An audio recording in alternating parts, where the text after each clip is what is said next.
Hello, everyone. Hi,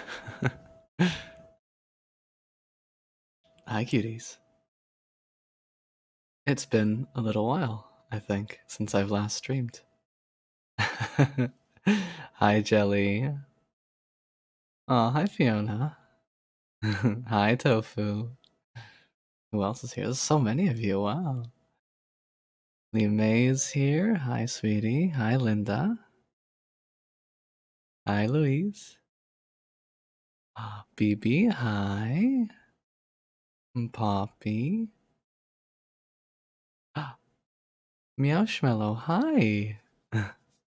Hi, welcome. I see it's your first time chat. Welcome. Hellboy, hi. Thanks for making it. I'm so happy you're here. And hi, Nemi. Hi, sweetheart. Oh, I'm so glad everyone can make it. I hope the music is... Oh, it doesn't seem like it's coming through. There we go. I found a way to separate the music so it won't show up in the VOD. But I was feeling something a little bit higher energy today, but we can kind of change it up as we go.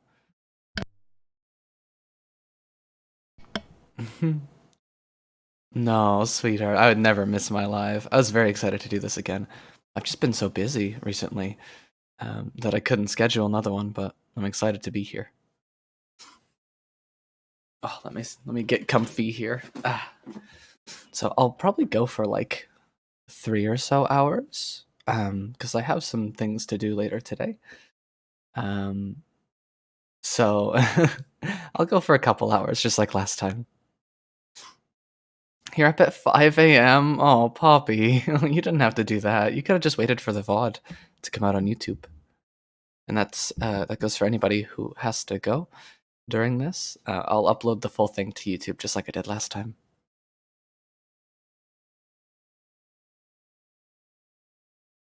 Are we Batmaning tonight? Oh no. It's so hard to get a time for everybody because there's so many people all over the world. It's really it's hard to get everything to work. So maybe I'll do some experimenting with some early morning and some late night streams and stuff like that. But yeah. I also have my sound suppression on today because there's lots of noise in the surrounding area right now, and so I don't want to subject everyone to that.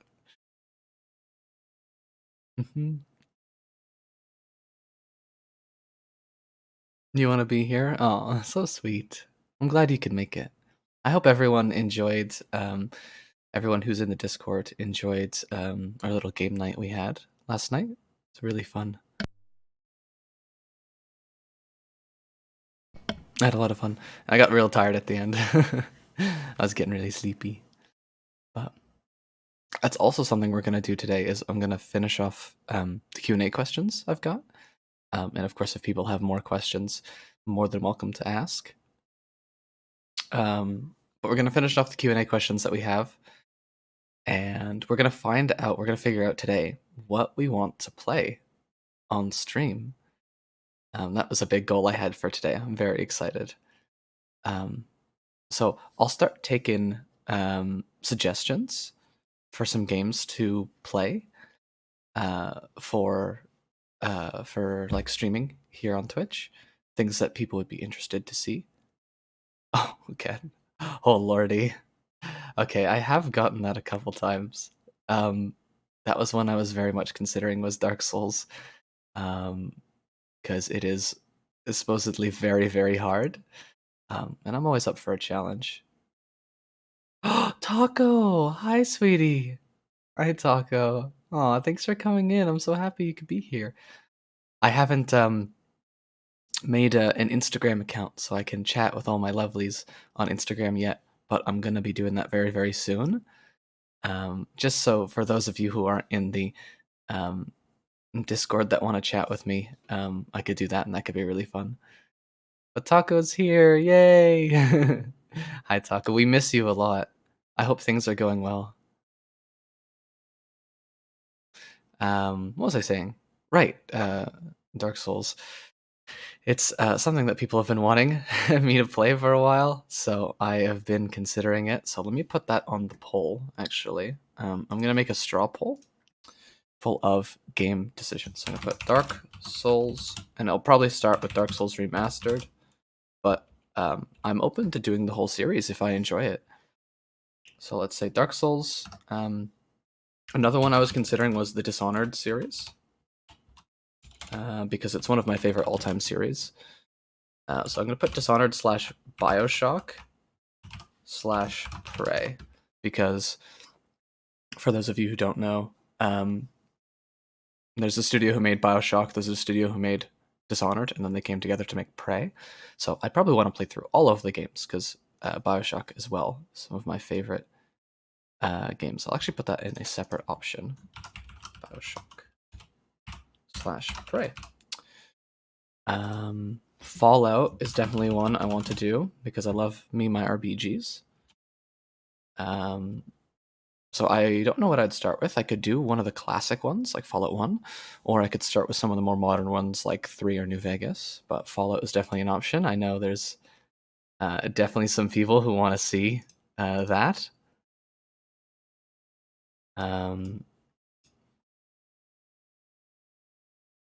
Let's see. Oh, chat. I'm having trouble keeping up. Oh, Bacon's here. Hi, Bacon. Bacon, welcome. Oh, we miss you, man. We miss you in Discord. I hope things are going well. I know you're busy, busy, busy. Aw, Taco. Oh, I love you so much. You're so sweet. Thank you for stopping in. Oh, you're such a sweetie. And Bacon is here too. Hi, Bacon. I hope things are going well, man. We miss you. We miss playing Minecraft with you. So whenever you have time, stop on in. We'd love to see you again. Oh, I love you all so much. You're all so sweet. And yes, I knew, Poppy, that you would want to play. You would want to see me play Fallout. So that one I had in mind for you, because I figured you'd want to see that. And I'm a huge, huge Fallout fan. I've been since I was like 12. So I'd love to play some Fallout for you all. It's been actually a really long time since I've played, so I think it's overdue for a nice playthrough. Yeah, whenever you can, Bacon. No stress. Of course, I know how difficult medical field stuff can be. A little bit of lore for you all. My mom is a nurse, and so she has regaled me with plenty of horror stories about medical school. So I completely understand what you're probably going through. Life is hard. Life is very hard. So, so far on the straw poll, I have Dark Souls, Dishonored, Bioshock, Fallout, Prey. Oh, Bioshock Prey is together. Is there anything else people can think of that they might want to see me play on Twitch? Shout out to all the nurses. Absolutely. Everybody who's making the world go round right now and doing so much good work for everybody. Like, yeah, it's there's not much I can say to give thanks. The words don't exist how much I appreciate everyone in the medical field right now, especially with the world as is. Lots of scary stuff is going on. So, yeah, shout out to all the nurses, including all of our practicing nurses, anybody in the medical field. So, Bacon and Fushi, I know, is studying hard right now. Yeah.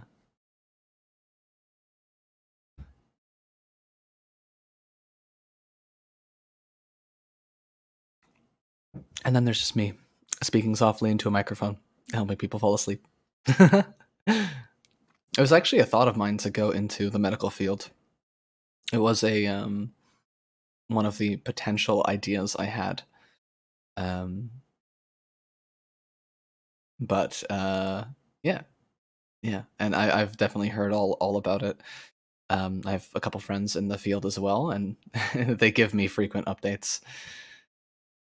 Many nights without sleep and stuff. Anyway, I'm getting distracted again. Are there any other games that people would consider or people would be thinking they want me to play? Any ideas of games and stuff like that? I'm just kind of making a straw poll right now, and then I'll drop the straw poll, and we will see what people want. I'm trying to think of games from my own lists that I would want to play. Maybe I could do a Stalker playthrough. And that could be Gamma, which is what I'm playing on Discord with everyone. Or it could be Stalker 2 when that comes out. Be very excited.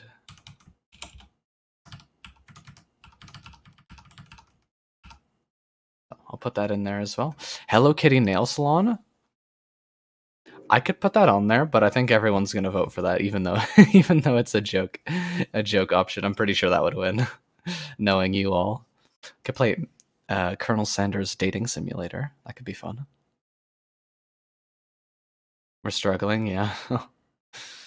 It's a hard run. It's a hard run.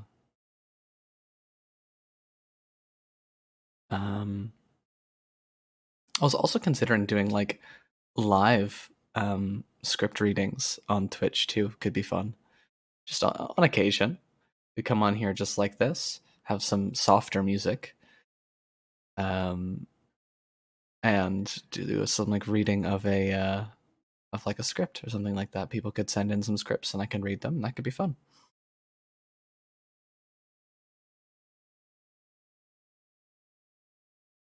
Get me that drumstick. So far we've got Dark Souls, Dishonored, Bioshock, Fallout, and Stalker. Let me open my Steam and see what else I maybe could play. Of course, I could play like multiplayer games like Val and CS if people want that, and Overwatch. That could all be a lot of fun. I could do Minecraft. I could do Diablo as well. Let me put Diablo down.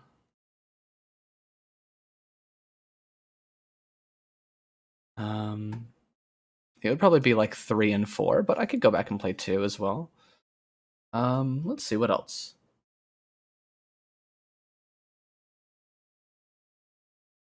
Could play things like Doom. Could be fun. I do have the old school Batman games that I could play as well. That could be a lot of fun. I could also play Divinity and Baldur's Gate, but I don't actually have Baldur's Gate at the moment. It's still full price and expensive. So whenever I manage to scrape up some money to get Baldur's Gate, I'd love to play that for you all as well. That could be a lot of fun. I could do something like Mass Effect.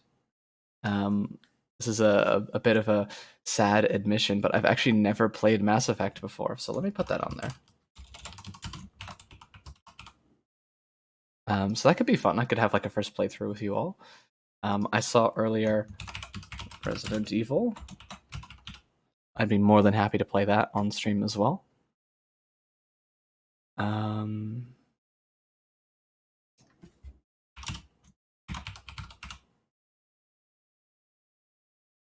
Let's see, what else could I play? I'm just looking through my my Steam right now. Mortuary Assistant. Okay, that's an idea. Play some like spooky games. Dead by Daylight. I think Dead by Daylight's on sale right now. Actually, I could go potentially pick that up. I think I saw it was like $8. I might do that actually. Can we talk about the new wave of beautiful nurses we're gonna have? Oh, absolutely. Like, if I see like that Bacon or Fushi is like working at a particular place, I am going to go get hit by a car just so I can get taken care of them by them. Easy peasy, 100%.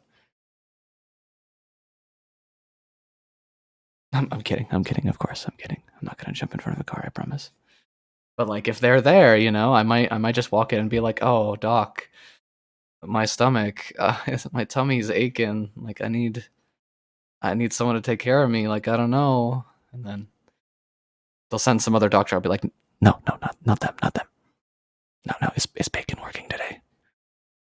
And then, you know, there you go. Could collab with other ASM artists and voice acted characters of the KFC dating sim. That's actually such a good idea. That's actually so good. I'd need to see how many characters I'd need. But that could be so cool.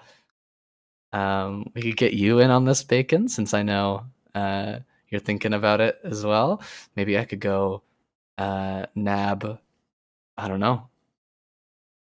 I know a couple ASM artists here and there. I worked with one a little while ago. I featured on his channel. I could chat with him. Um, the other boys we can grab as well. I would need to see how many characters I need, I guess is the main thing. But that sounds like such a good idea. That's so funny. I think I'd love to do that. So Dead by Daylight, Mass Effect, Mortuary Assistant. I saw Mario Kart. I could definitely do that. I would need a cable, a specific adapter to stream Switch and like PS5 and Xbox and stuff like that. So I'd need to get one for Switch. But if I could find a way to hook all that up, that could be fun. I could play a lot of Switch games on here because I do have quite a bit. I could play like Octopath Traveler, and I could play some of the Pokemon games, and that could be a lot of fun.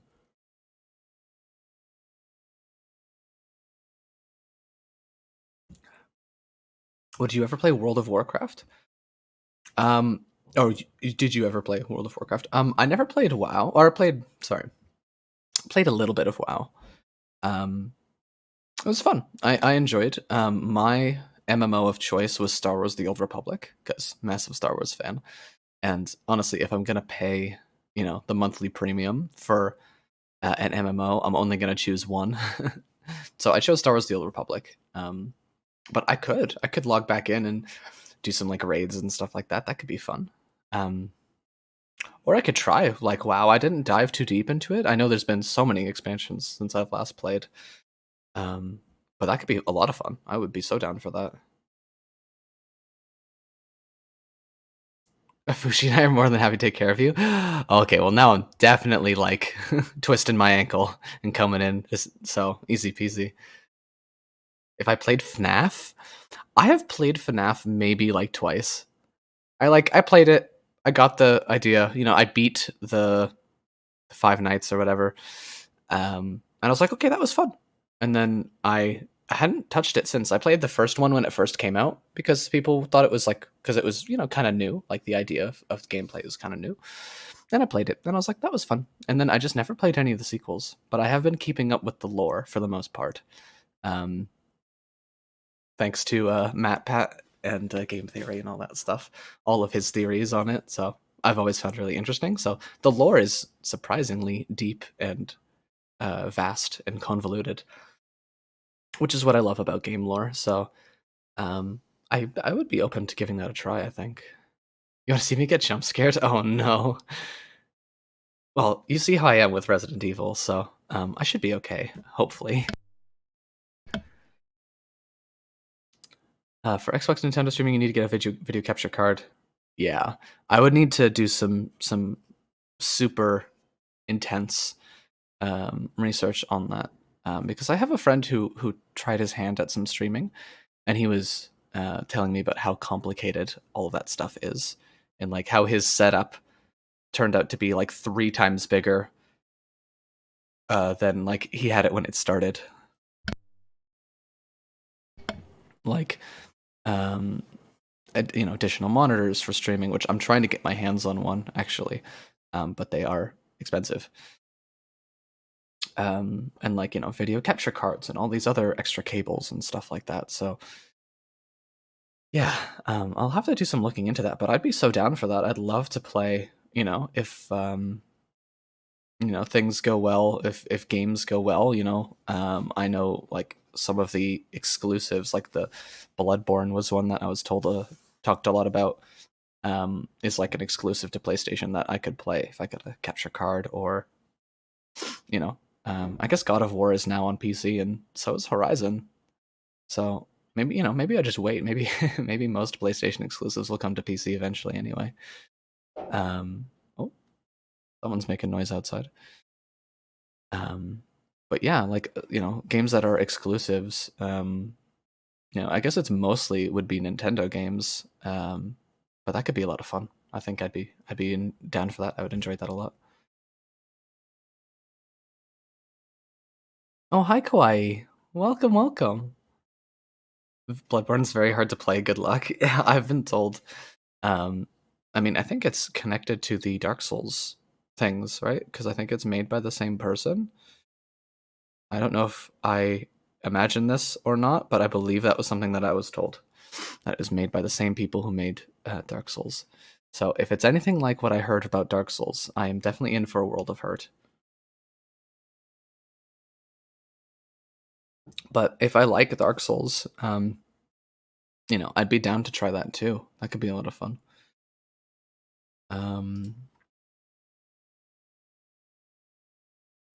So, see, I'm just putting in some things into the poll.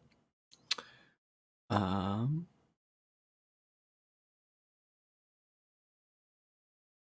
me put in FNAF. And what else did I see? I'd have to get a capture card before I can play some Nintendo games. So, yeah, that would be the only thing. Not the same universe, but similar games. Okay, interesting. Good to know.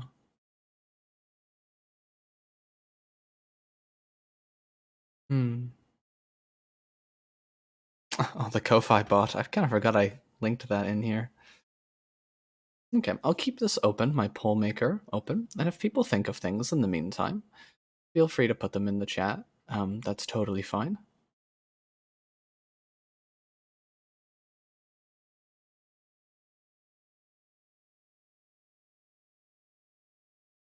Perfect. I'm just editing some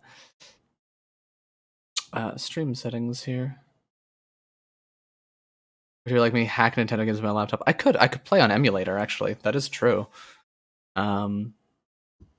Especially for like Nintendo games I don't have, because Nintendo loves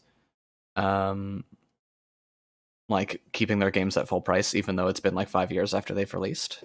Like there are games that they released with the Switch at the same time that are still full price. So I actually don't own Mario Kart 8. So for something like that, yeah, I could probably emulate that.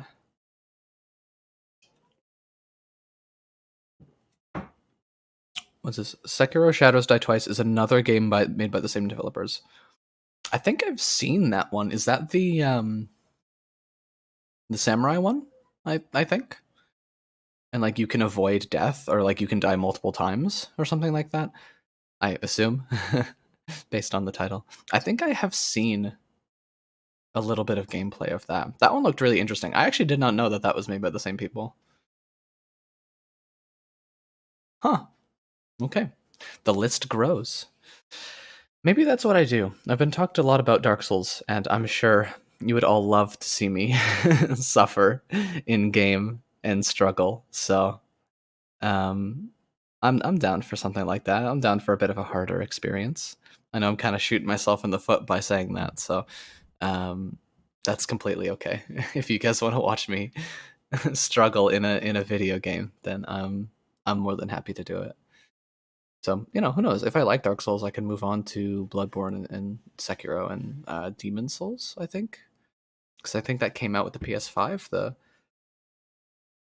Demon Souls remake, because I think that was like one of their older games or something like that, and then they remade it for PS5.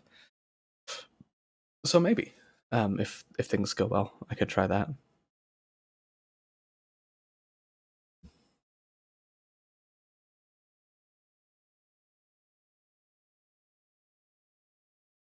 Cool. Mario Kart 8 on your 3DS, but you could send it to you if you don't want to buy it. No, sweetheart, no, you don't have to do that. That's quite okay. I could find a way. I could emulate it, like you said. I do have a couple emulators on my desktop for Nintendo games, like for old school Pokemon mostly. What were the emulators I have? I've got Citra for the 3DS emulator. I've got Dismumi for DS, and then I've got the Visual Boy Advance for Game Boy.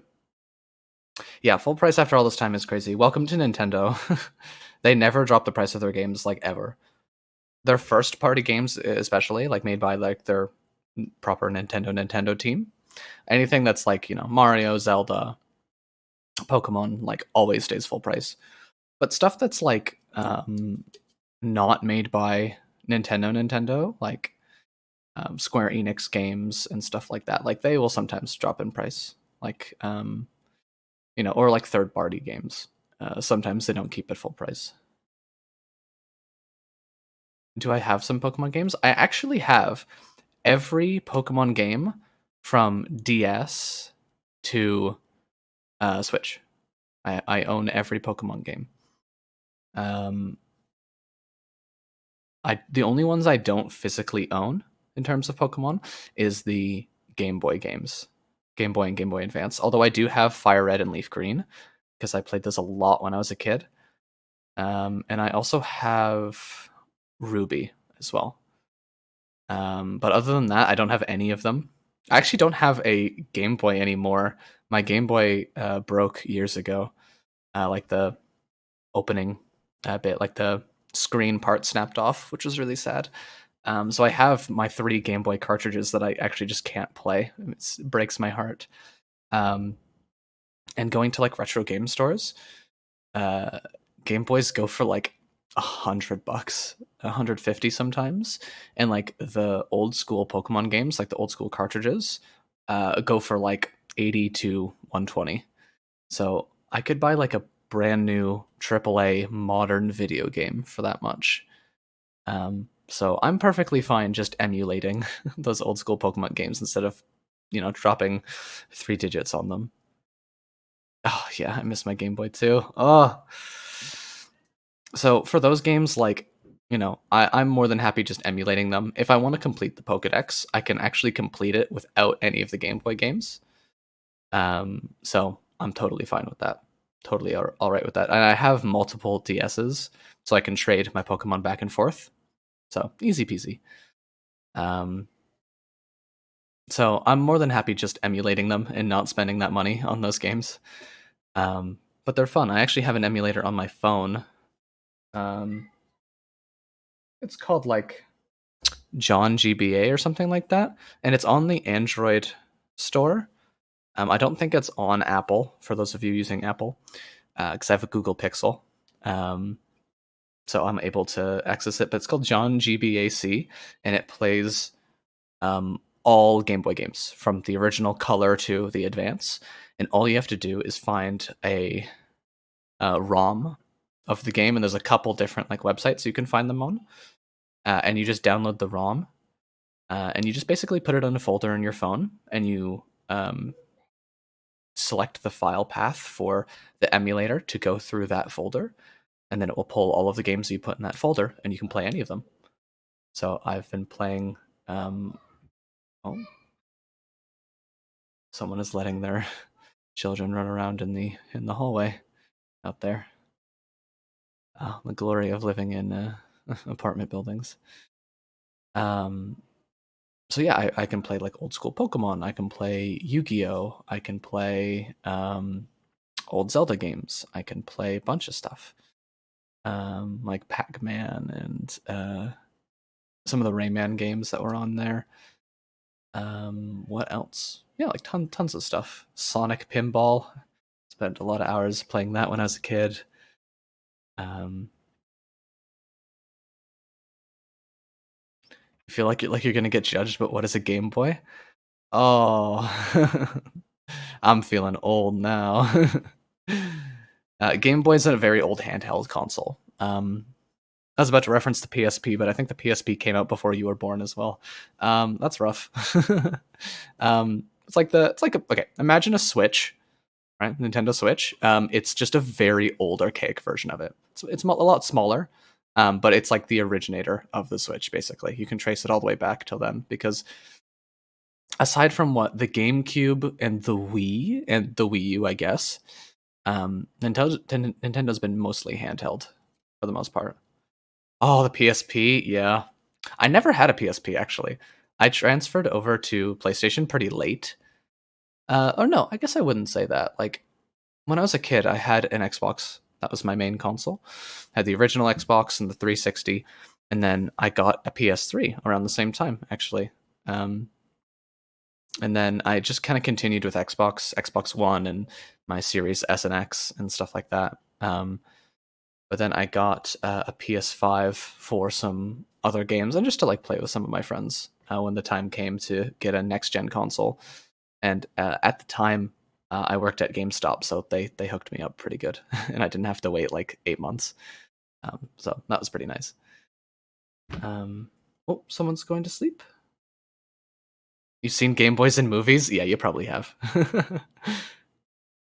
Golden Sun on your phone? Yes. Oh man, this is bringing me back. The Wii? Yeah, the Wii was certainly a console, all right. We don't talk about the Wii U either. Man, the Wii U was rough.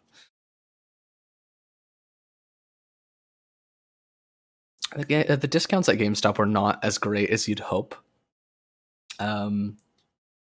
It was like, what was it? I'm gonna give you guys industry industry secrets here. They did not give you great discounts. You got 15% on used games. What was it? No, you got 15% overall, I think. Shit, I can't remember. It might be just on used stuff, but it's only like 15%. So it wasn't spectacular, but it did help a bit with the console. I don't know who owned a Wii U at the time. I had one friend that bought the Wii U, and it was literally just for like a couple games. Because if I think I remember correctly, one of their flagship series, either Mario, Zelda, Pokemon, not Pokemon, because I know it didn't go on the Wii U, but one of their like main Nintendo series ended up on like had a release on the Wii U, and he was a very big fan of it, so he bought the Wii U just for that. I forget what it was though. But he was like, "Yeah, I bought it just for this game, and I'm kind of regretting it." And I was like, "Yeah, that's rough." Oh, oh, hello. The cat is here. Hi, kitty. Hi, kitty. Hi, kitty. Standing guard. Come here. Come here. Say hi to everyone. Say hi. Say hi. Oh, your claws are sharp today. Okay. Okay. Okay.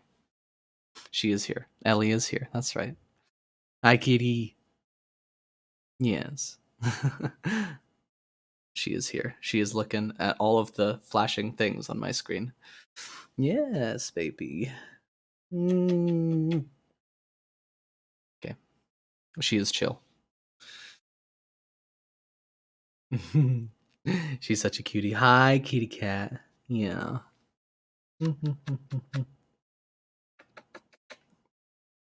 Ah, so cute. I forgot what I was saying. I saw the kitty and my my mind went blank. Mwah. Mwah. Mwah. Yeah. Aw, she's so cute.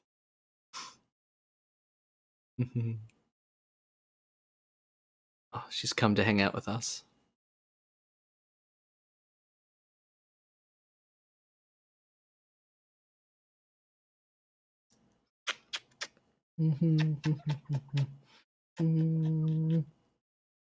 Good kitty.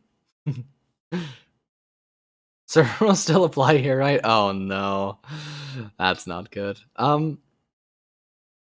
Everyone should behave on in here. Try not to get too crazy. Hmm. Oh, you are so snuggly today, huh, kitty cat? This cat was meowing for 4 hours this morning, and I gave her like 3 big handfuls of treats, and now she's finally stopped. Yeah, she knows that she owns me. She knows. She knows that she's in charge. This is her world, and we're all just living in it. Oh yes, I was looking through my Steam. Um, oh right, Borderlands. Like Borderlands. I've been meaning to replay the series for a while. But I haven't gotten a chance yet. So I could put that down. Let me put that down. Let's put down Borderlands. Guess that could be fun.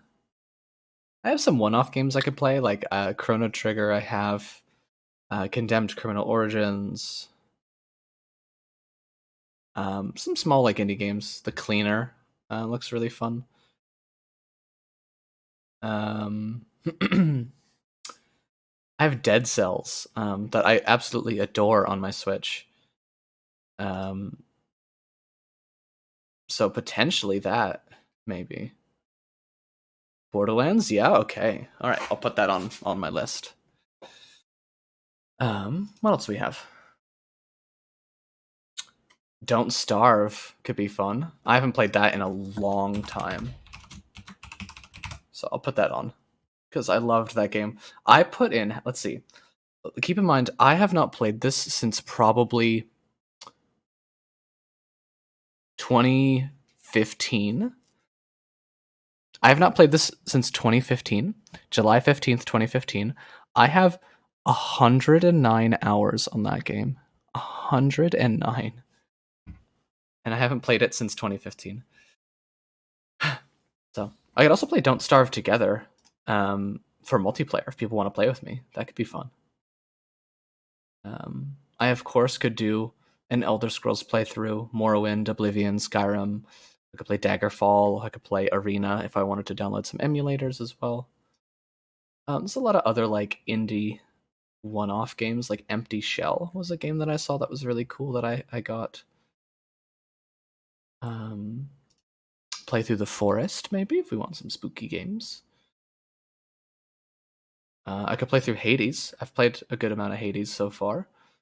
That could be fun.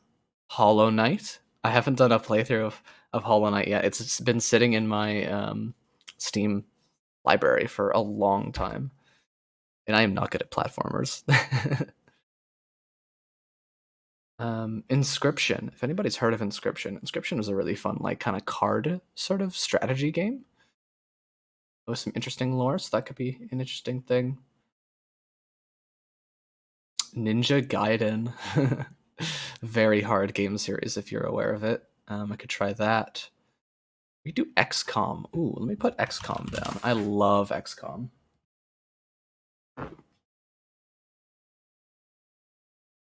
The cat is sniffing the table for some reason. I'm gonna put down XCOM because I love XCOM. What else do we have? Oh, I could play the Splinter Cell series. I love Splinter Cell. And then other than that, that's kind of it for my Steam playlist of just things that are of interest.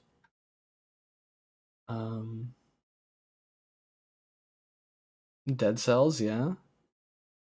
Yeah, Dead Cells is so much fun. I'll put in Dead Cells. Dead Cells. Did I ever play Halo? Oh boy, did I play Halo. I love Halo. That was one of my first games, actually, back on the original Xbox. I have many fond memories of me and my dad playing Halo together. Oh, I have played through all of the Halos many, many times. I've beaten every game on Legendary. Yeah. And like the lore, I love the lore and stuff like that. Actually, for Christmas, my list wasn't huge for Christmas, but it was a lot of books, and I was very pleased at that. I got a bunch of Halo books to add to my collection, actually, for Christmas. When I was coming back from home, I yeah, it's just a lot of books in my luggage. So I love Halo. Oh, Lee May, I didn't know you played Halo. That's awesome. Maybe we should all play like a Halo community night sometime. That could be fun. But yeah, many happy memories of playing Halo. Little me was that girl? Hell yeah. That's awesome. Yeah, maybe we'll do that sometime too. I could do a playthrough of the Halo series. That could be fun. Unfortunately, the multiplayer is full of just like sweats nowadays. Like it's bonkers. Like I can, I used to be really good back in the day. Like back in the days of Reach, I'm talking like I could get like 25 kills out of a 50 kill game. But nowadays, like I can be alive for like 3 seconds and then I immediately get headshot from across the map. So it's a bit rough. There's a lot of like cheaters in the game now, which is really sad, and a lot of people that are just like super super good. So the multiplayer, unfortunately, is like almost unplayable in a casual sense. But the multiplayer, or sorry, the campaign single player and the firefight, still a really good time. So maybe I could put that on too. Halo. And I'll use this to like gauge interest. I think definitely something I want to play, and maybe I might do it first. Is potentially Dark Souls, because I've gotten a lot of people mentioning that they want to see me play that. Like more than anything else, people have been talking about Dark Souls. I am ready to suffer. Um, so that might be something that I do first, because I actually did take quite an interest in it. I think I'd be interested in something like that. But as far as non-Steam games go, um, what else do we have here? I play something like Tarkov, but that probably sits in like the stalker kind of category. So why don't I put that in there?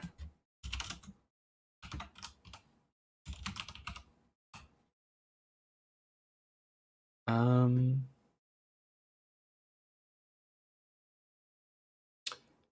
could do Minecraft, I suppose. That's never a bad option. I'll put that in there too. Minecraft. Oh Lord, I don't know if I'll make it. I'm so EP. Oh, that's okay, sweetie. Thank you for stopping in. You can absolutely go sleep if you need to. Don't stay up on my account. You know I'm always around, so. Okay, I think we have a pretty good list here. A lot of options. I actually have a list here of games I was considering playing. Where did that go? There it is. Oh, I could play through KOTOR. Let me put that in.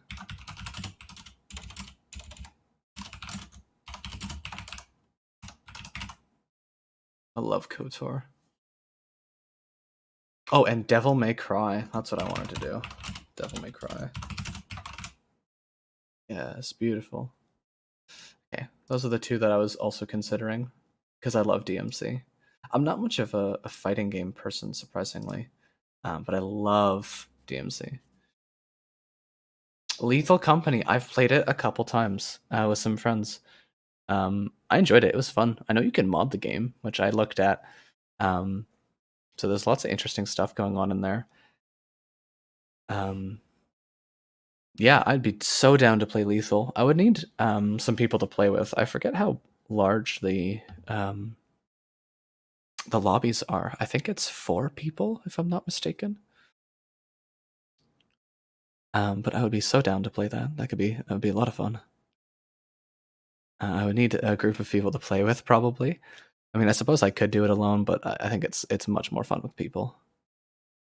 So that's probably what I do is get some people together that would be interested in playing, and we could all play together.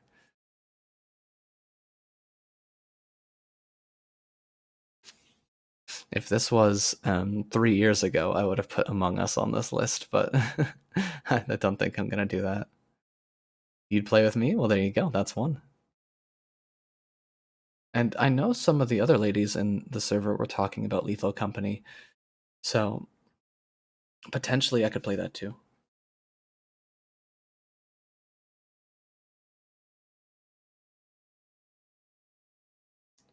Ever heard it? You've never heard of the game before, but you'd still play? Oh, are you talking about Among Us? Oh, wow. That's surprising, considering how popular it was a couple years ago. Like during COVID, it kind of exploded.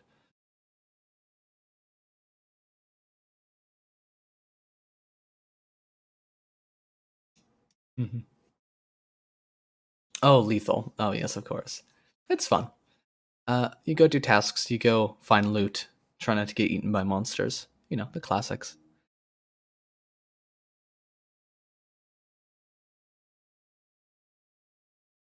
Um, I think what could be a good idea right now is I do still have a bunch of those questions. And I was supposed to start on them a while ago, but we all got distracted. um, I still have a lot of questions that I haven't answered in the Q&A thing yet. So if you guys like, I can maybe go through some of those. You have the game too. Let me know if you ever need more people to play with. Oh, absolutely, Vacant. You're more than welcome to join. I would love that. That would be so much fun. Prepare for me to scream in fear.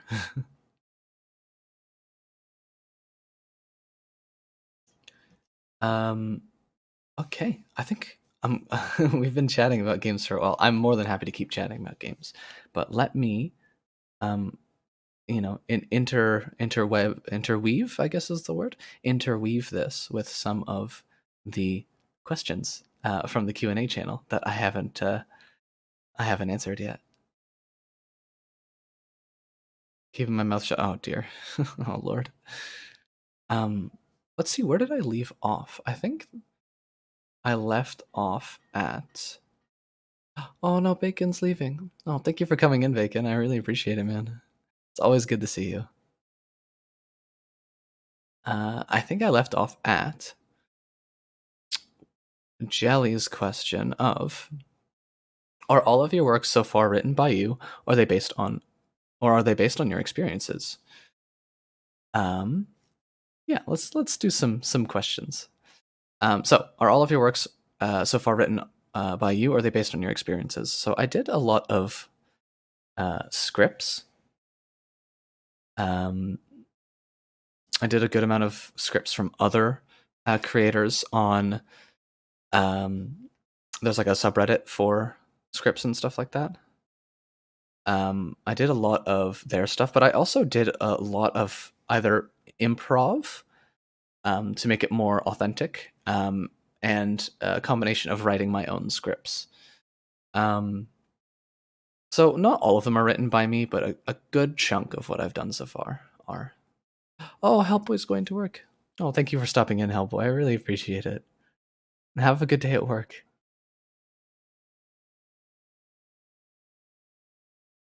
And also, if people have questions in chat, you're more than welcome to just throw them in there, and I'll answer those ones as well. And if you guys can think of other games you want to see me play, I'll add them to my list. Let's see. If someone wants to start making audios, what advice would you give them? I would say first thing is to get used to your own voice, and then try and find what your special like focus would be. What types of audios do you want to make? I think a really good idea is to find the thing that you're good at, like the audios that really jive well with you, and make a lot of those. Because I like to experiment and play all sorts of different characters. This last week has been definitely a good example of that, because I tried something I hadn't tried before. But find the things that you I guess like mesh really well with. Like for me, it's the needy boyfriend stuff. Like that really like sits well with me as a person. Like I love playing that character. And that character is very close to me normally anyway. So I would say, find the thing that you like and do lots of those. You know, experiment, play around here and there, but do what feels good for you, because that always makes it the most rewarding, I think. Any plans for the channel in the future? I definitely want to continue, obviously, with more of what I'm doing. I was actually considering making a second channel for monologues, like from games and movies and TV and stuff like that, which could be fun. Or doing another channel for like more adventure type scripts, like the Demon Hunter script that I did a while ago. You get to make it more cinematic and stuff like that. So I was considering, having a couple side channels for those side projects as well. So I guess less plans for this channel and more plans for other channels. But I want to do YouTube lives, but YouTube has been increasingly more annoying as of recent. So you know, we'll see about that. But that's kind of like the idea for the future. What is your favorite food? From Linda. I would say burgers. I can't I can't go wrong with a good burger. Probably it would be that, or it would be anything sort of like curry based, like chicken curry or something like that. I love curry. Or that's right. um, yeah, curry and things like that. Does anyone have any like strange, weird favorite foods?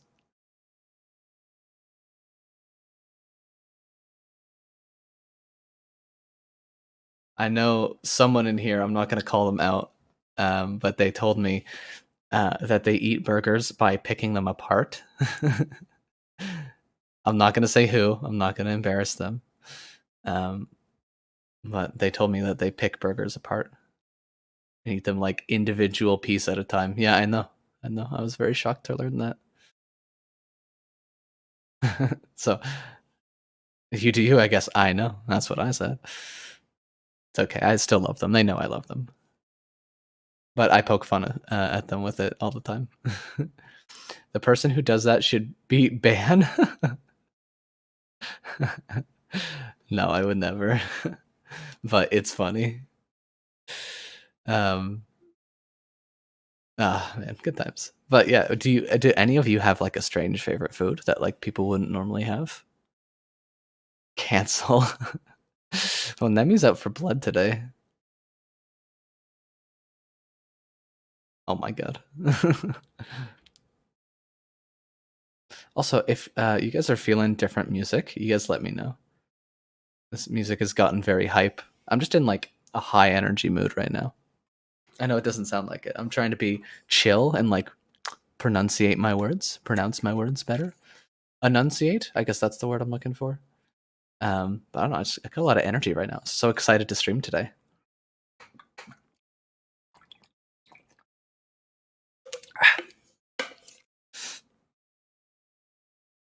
Mine is chicken katsu curry.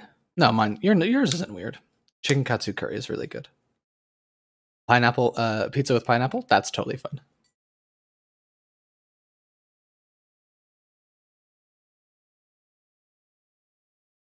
I am fine with pineapple on pizza. If you guys have seen like authentic Italian pizza, they put so many stranger things on there than pineapple. So like if you guys have a problem with pineapple pizza, then I would say don't go to Italy and see what they put on there. Salt on watermelon. That one is strange. Oh, Miki said hi, and that's why she can't make it. She's at work. Oh, that's okay. That's quite all right. That's okay. I appreciate her checking in. Peanut butter with pickles. Lime, you know I love you. But what is that? Peanut butter with salt on tomato? Okay, I'm regretting asking this now. Applesauce on her ham? No way. There's no way. There's no way. Applesauce on ham? Actually, you know what? That actually doesn't seem all that strange. But peanut butter with pickles? That I don't know about that one. Cheese and chocolate? Okay, that at least I can understand that one. I can understand that one at least. Salt on watermelon though. That one is strange to me. It's good? Okay. I will go out and buy some pickles right now and put peanut butter on them after the stream, and I will let you all know. Pickle with white bread. Maybe it's just me and my aversion to pickles. I don't know why. I'm fine with pickles, don't worry. I like pickles, but just combining pickles with things is strange sometimes. Salt is a flavor enhancer, so it would really be strong watermelon to put a bunch on. In theory, I suppose so. But that's just a theory. A food theory. Sorry. I couldn't resist. I miss him so much. Hopefully y'all know what I'm talking about. He's gone. Cheese on bread with mustard. That just sounds like you're halfway to a sandwich at that point. All right, let me move on to the next question. From our lovely Taco, how do you stay calm in playing games? Um, Staying calm playing games is definitely like an art. I think it comes from the thought of like any sort of performance or risk. You always have to be okay with failure. You always have to accept that maybe you might fail, maybe you might die in the game, and just like accept that. And then once you've accepted that death is an option, then you can sort of remove the fear from your brain and start to make a lot of logical decisions. Like I'm very much like a problem solver.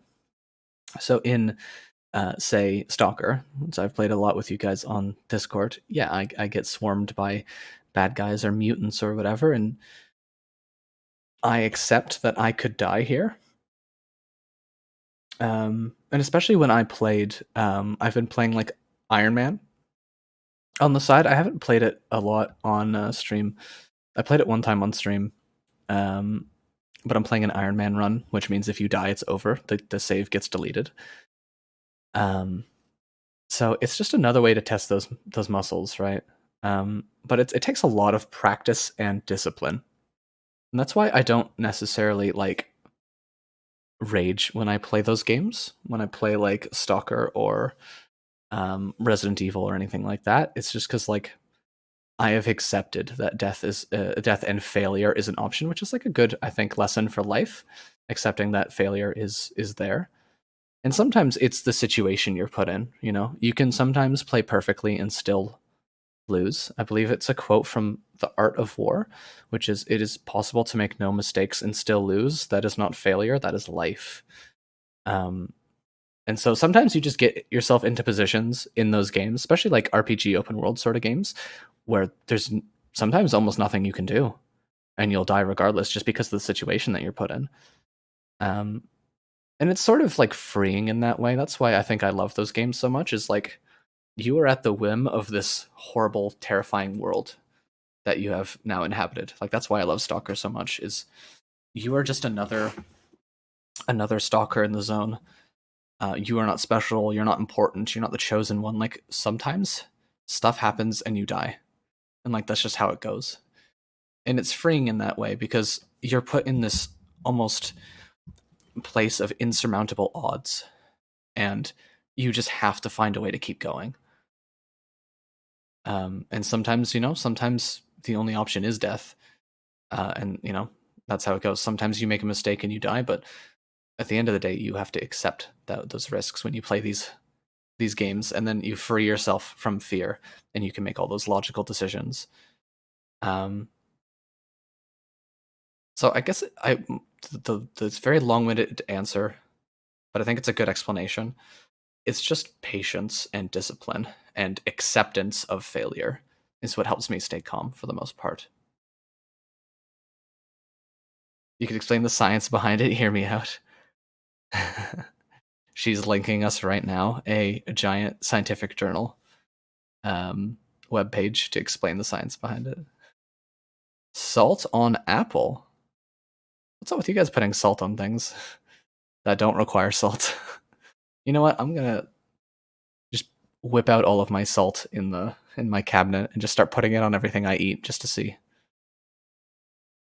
You guys are so cute. TBH, salt is just better. I do love my salt.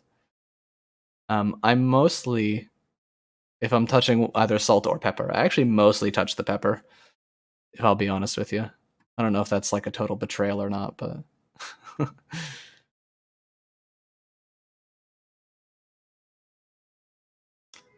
tahini on anything? I love tahini. Yeah, I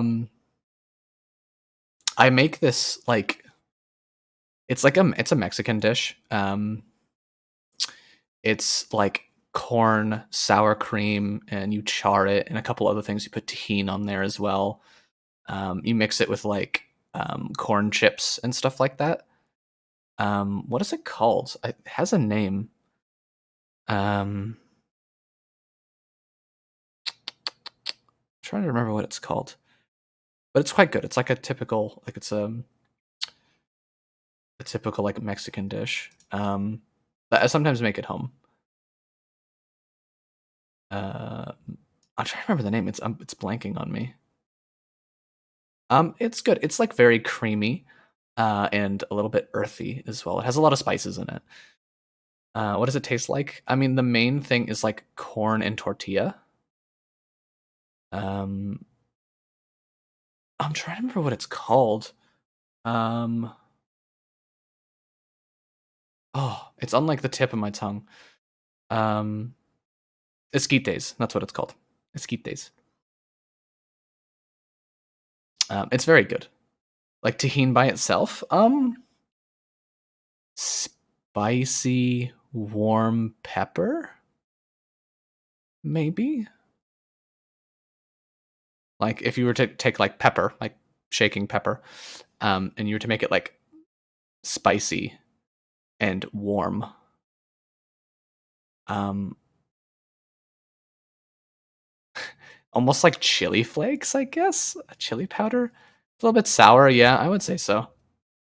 But yes, that's what I was talking about. Esquites. It's very nice. I use a lot of tahini in that when I make it at home. It's hard to explain tahini, honestly. It's just like another spice, you know. But tahini is really good. I support putting tahini on anything. Actually, my friend puts tahini on watermelon. That was a strange one. And you know what? I tried it. It wasn't terrible. I was like, no thanks. I will probably just eat my watermelon normal, but it was actually kind of interesting. My pronunciation is too cute. What, of esquites? Can you say salt is bad? I cannot. Salt is fine. It's not that I don't like salt. It's just like I don't imagine putting it on that many things. Like I'll put it on a few things here or there, but tahini on fruits. Oh, tahini? Am I not saying it right? That's how my Mexican friend told me I was supposed to say it. Because at first I was like reading the label and I was like, Tajin? The hell is Tajin? That's tahini.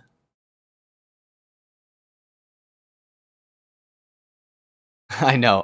Listen, I am just a white boy from very rural Canada, and where I'm from, there is not a lot of not white people food. Now, don't get me wrong, I love my white people food, but like there was not a lot of diversity in the food that was there, and both my parents were like not not very diverse in their eating habits either. So when I came to the big city, and there's so much here, it's like so much that I had never experienced before. And so we run into situations where I say, "What is Tajin?" And they go, "Oh, you uncultured white boy. It is called tahine." And I go, "Okay." I don't have the will to insult it. Oh my god, it's a dad joke right there. Uncultured. I was very uncultured when I got here, and I mean, like that was the first thing I did during lockdown here. Um, when I had discovered eating out and ordering out food and stuff like that, because we didn't really get that um, back home. Like, there's not a lot of places you can order from, but like I found out that you could order out food and like bring, you know, food that you would normally go out to eat and order it here. And I was like, wow, that's amazing. And I ordered a lot of different things that I had never tried before. Yeah, I know. We don't have like Uber Eats and Skip the Dishes and stuff like that. We don't have that back home. You can call like your local pizza place and your Chinese food place, um, and that would be it. That was the only thing that would deliver back home. But here in the city, we've got so many things. So when I shortly after the lockdown came down, I basically when I discovered it, I was like, wow, and I just ordered a bunch of stuff I never had before. Um, we're in this together. Do you not have it either? Oh, good for you finally being blessed by other cultures. Oh yeah, like my my food. Oh, big city changed your life. Oh, okay, that's what you mean. You came to the big city and then you experienced. yeah, there's a lot of stuff I miss from back home. The people here are certainly not as nice as back home. Just like close knit rural communities and stuff like that. But the amount of stuff I was able to experience here has been amazing. Um, yeah, like I go home now and, you know, my dad asks me, what's my favorite thing to eat in the big city? And I tell him like one of my favorite cuisines is Indian food. Love it. You can put curry on anything. Like, and I don't care. Whatever that thing is just a device so that I can eat more curry. Like I love curry. Um, and so my dad's like cannot handle that. he cannot handle curry at all, or any Indian food. Like he's basically just eats white people food. And again, I love my white people food, but like yeah, he hears like all of the different cultures of food that I eat. Like I eat like Mediterranean food. That's another one of my favorites. Um, like authentic Japanese food and Korean food, really good. Like Korean barbecue. I experienced that for the first time um, a couple summers ago, and that was like life changing for sure. Um, hot pot, I had hot pot a lot. In the last year, last 2 years, I had a lot of hot pot. So I have been experiencing lots. Representation Indian, yes, Indian food is my favorite. I think like type of food. I could eat it every single day. Um, but yeah, I bring all this back, and like sometimes I'll make food when I'm home with my dad because like I'm here, he's letting me stay. Like I don't mind at all, especially because it's like a sleepy kind of town, so not much to do. Um, I made chicken curry for my dad and his girlfriend and like her son. Like they all live together. Very very cute. But I made chicken curry for us all, and they were like, "What is this?" um, my dad's girlfriend and her son loved it. Loved it. My dad was just like, "What is this?" Um, so that was really funny to watch. Um, but it's just like, yeah, like I actually had to like kind of struggle to find the ingredients I wanted because I was making the curry from scratch. But like to find the ingredients was actually really tough back home. Um, but I found it, and yeah. Oh yeah, 100%. I am not shy at admitting that. We were a little bit uncultured, but like that's just like how that place is, like my hometown. That's just how it is. Wish I could stay longer, but can't stay up too late. Good night. Love you guys lots. Aw, thank you, Fiona, for coming in and staying with us. I appreciate you stopping by, and we all love you very much. Yeah, that's my adventure into getting cultured and finding new food. Um, yeah, let's take a look at. That was a very long answer to that question. Um, let's see. What are your top favorite games to play from our lovely taco? Um, favorite games right now, Stalker is definitely up there for me. I love, love, love that game. It's so much fun. I love the brutality of it and like all of the inventory management and like all of the really small bits of like the realism factor that you have to keep track of. Really, really enjoy all of that management and the lore of the game and the world. Like, I love dystopian stuff. That's like one of my favorite, like, I guess, genres of games. Um, so that's probably why that sits near the top. Um, I love Resident Evil survival horror.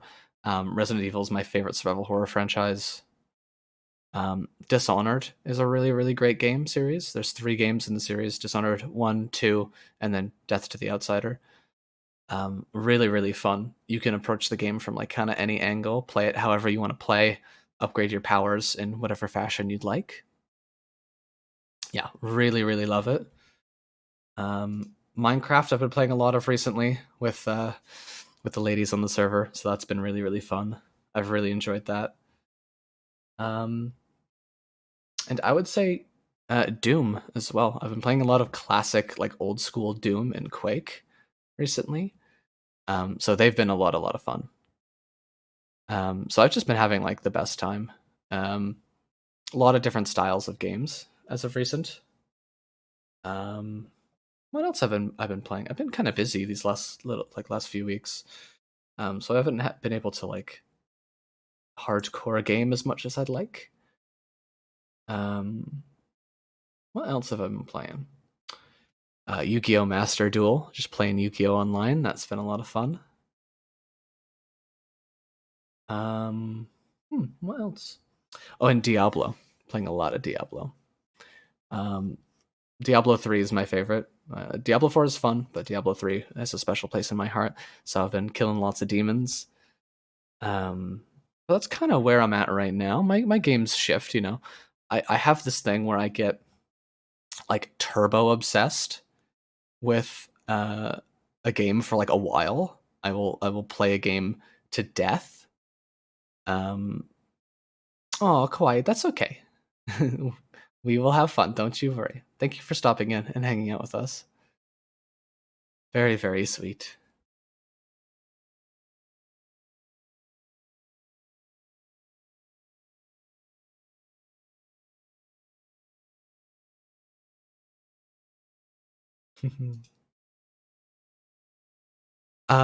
But yeah, I'll get like hyper obsessed with like a game. And I will play it to death, like is what I'm doing with Stalker right now, and like the Metro series. I've been playing them to death recently. But that's usually what it is. I'll have like a specific fixation on a game or a couple games, and I'll just play those a lot. Like I usually can't play like, 30 games at once and just ping pong between them.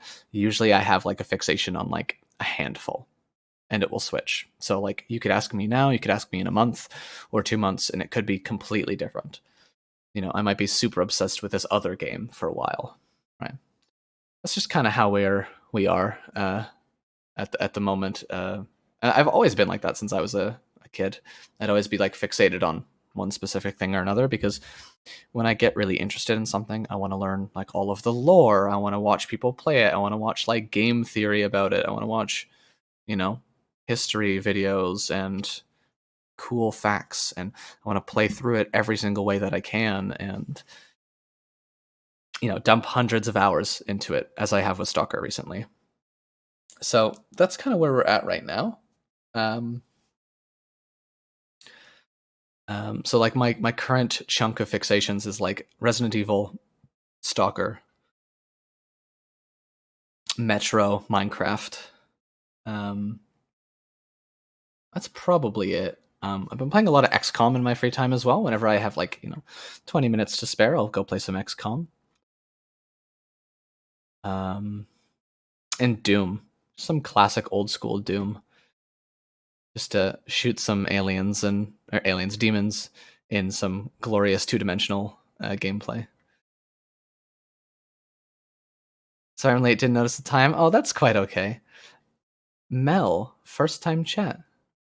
Oh, well, thank you for coming in. I appreciate you stopping by. It's quite okay. We've been having fun. So thank you for coming to join.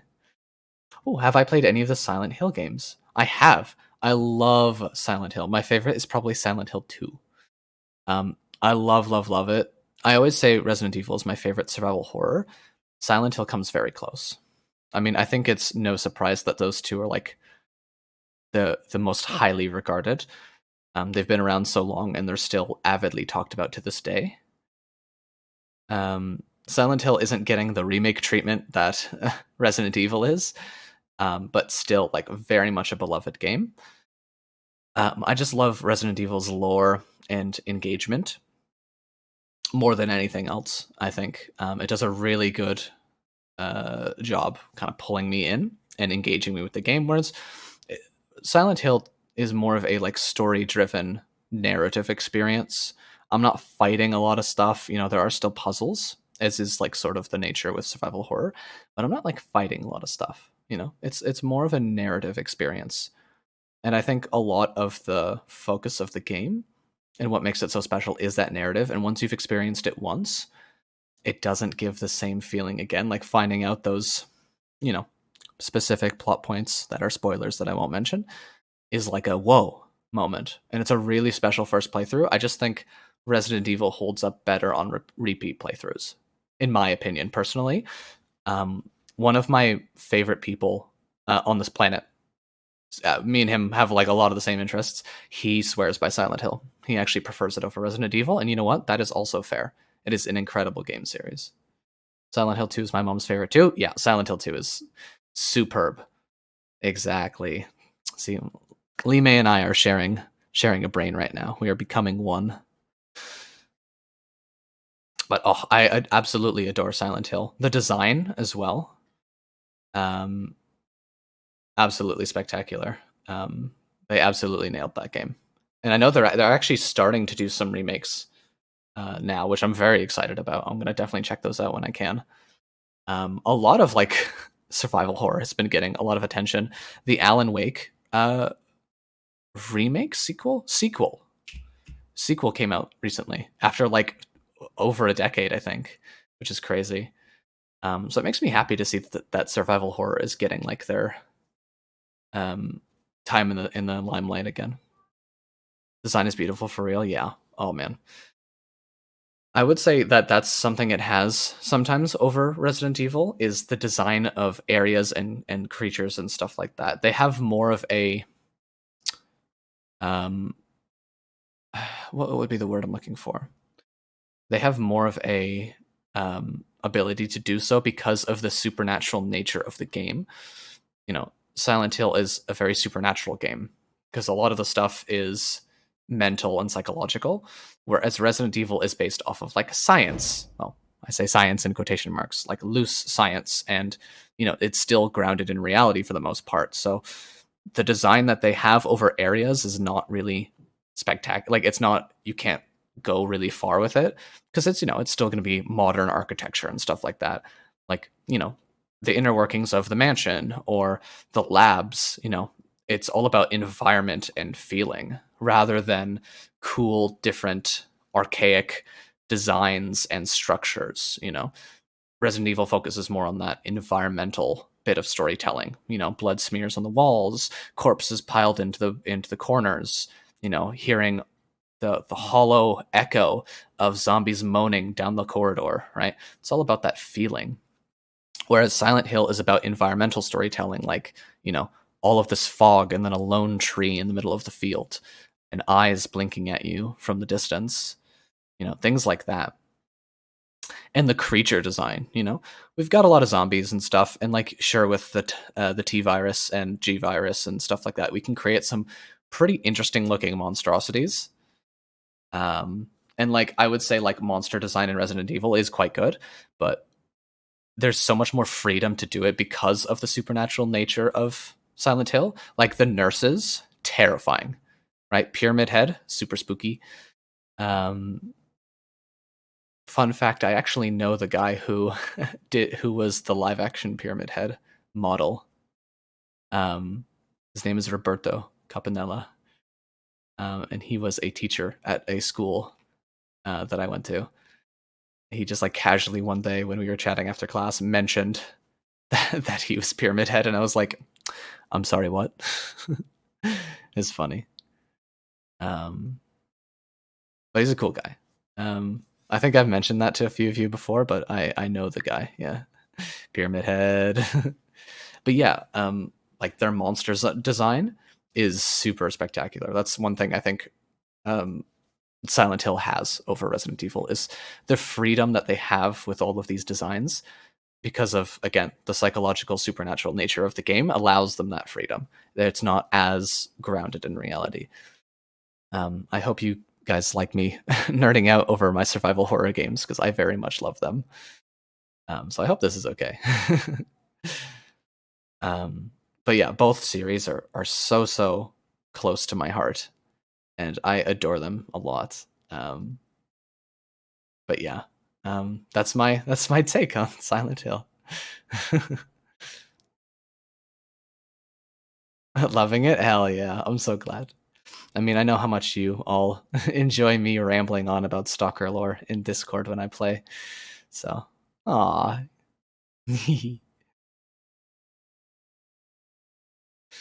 guys are so cute. All right, let's see what else we have for some questions. What is my favorite type of audio to make? From our lovely Lee May. Which ones do you really get into? Anything that is like needy boyfriend or like sleepy and snuggly, like those are my absolute favorite to make because sometimes I have to get into the mood to make tsundere audios or bully audios. I gotta really like prep myself for that. But at any moment, I could slip into the needy boyfriend persona, like because I've said before, that one is basically just me normally. Honestly, like I that character that I have created for the needy boyfriend audios, even though a lot of the scripts I've done have been other people's scripts, or no, I think only one script I did was other people's scripts. Like even though sometimes I'll read other people's scripts with the needy boyfriend, the character itself is just me. Realistically, I turn it up maybe a little bit, but that's me. I am the needy boyfriend IRL. I love making them. Oh, I'm so glad you like them, Mel. They're my absolute favorite to make. I can be needy, snuggly boyfriend any time of day. That's just me normally. Like if we are like spending the evening together, I am latched on to you in some way or another. Like I'm either holding your hand, attached to your arm, like hugging you. Like I am always attached. I love physical affection and snuggling and stuff like that. So being the needy boyfriend is in my nature. So I absolutely love making those. And then I get to make like the sleepy ones too. The sleepy ones are great. I get to really like amp up my neediness. Oh, I love making those. And I have plenty of ideas for more of them to make as well. I'll take your entire stock. I know people have been really enjoying the commissions I've been giving as the needy boyfriend. A lot of people have been requesting needy boyfriend in the commissions. And so it's really nice because a lot of you I know very well, and I know what spins to put on it so that you'll enjoy. So playing the needy boyfriend, like I've played him a lot, even more so than just what I've been putting out on YouTube. Because I put out a Patreon audio with the needy boyfriend, and I put out a lot of commissions with him as well. Like he's definitely, I think, I think my favorite and the most popular character that we have, which we still have yet to give him like a final name. I think we decided on Felix, I think was like one of the names we decided for him, which I think is a really good name for him. Because the only other character I named was the delinquent character, I think. So maybe I give names to them all. I don't know. What was my favorite game as a kid? From the lovely Lee May as well. My favorite game as a kid was either what would it have been? Either the original Halo 1 on the original big chonky Xbox, the original Halo 1. Pokemon Leaf Green was another good pick. A game called Ty the Tasmanian Tiger, which was sort of like a mix between, if I were to describe it, it would be like Rayman and Mario put together. Rayman and Zelda put together. It was a lot of fun. I enjoyed it a lot. It all takes place in Australia, the game. I'm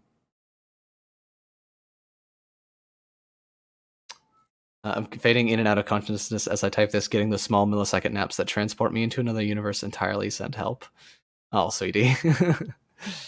I have been there. 100%. Zelda also is another good pick for a favorite game as a kid.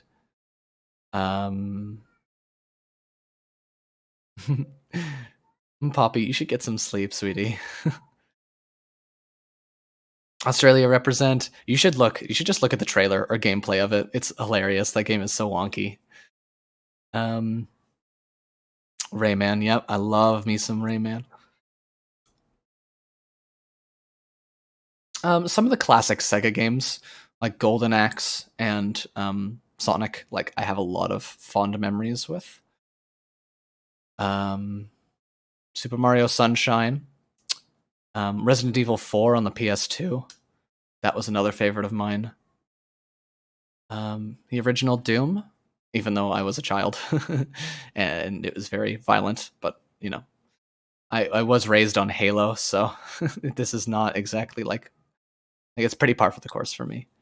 Um, so those would be, I think, some of my favorites when I was a kid, which strangely is actually still very similar to the ones I like now.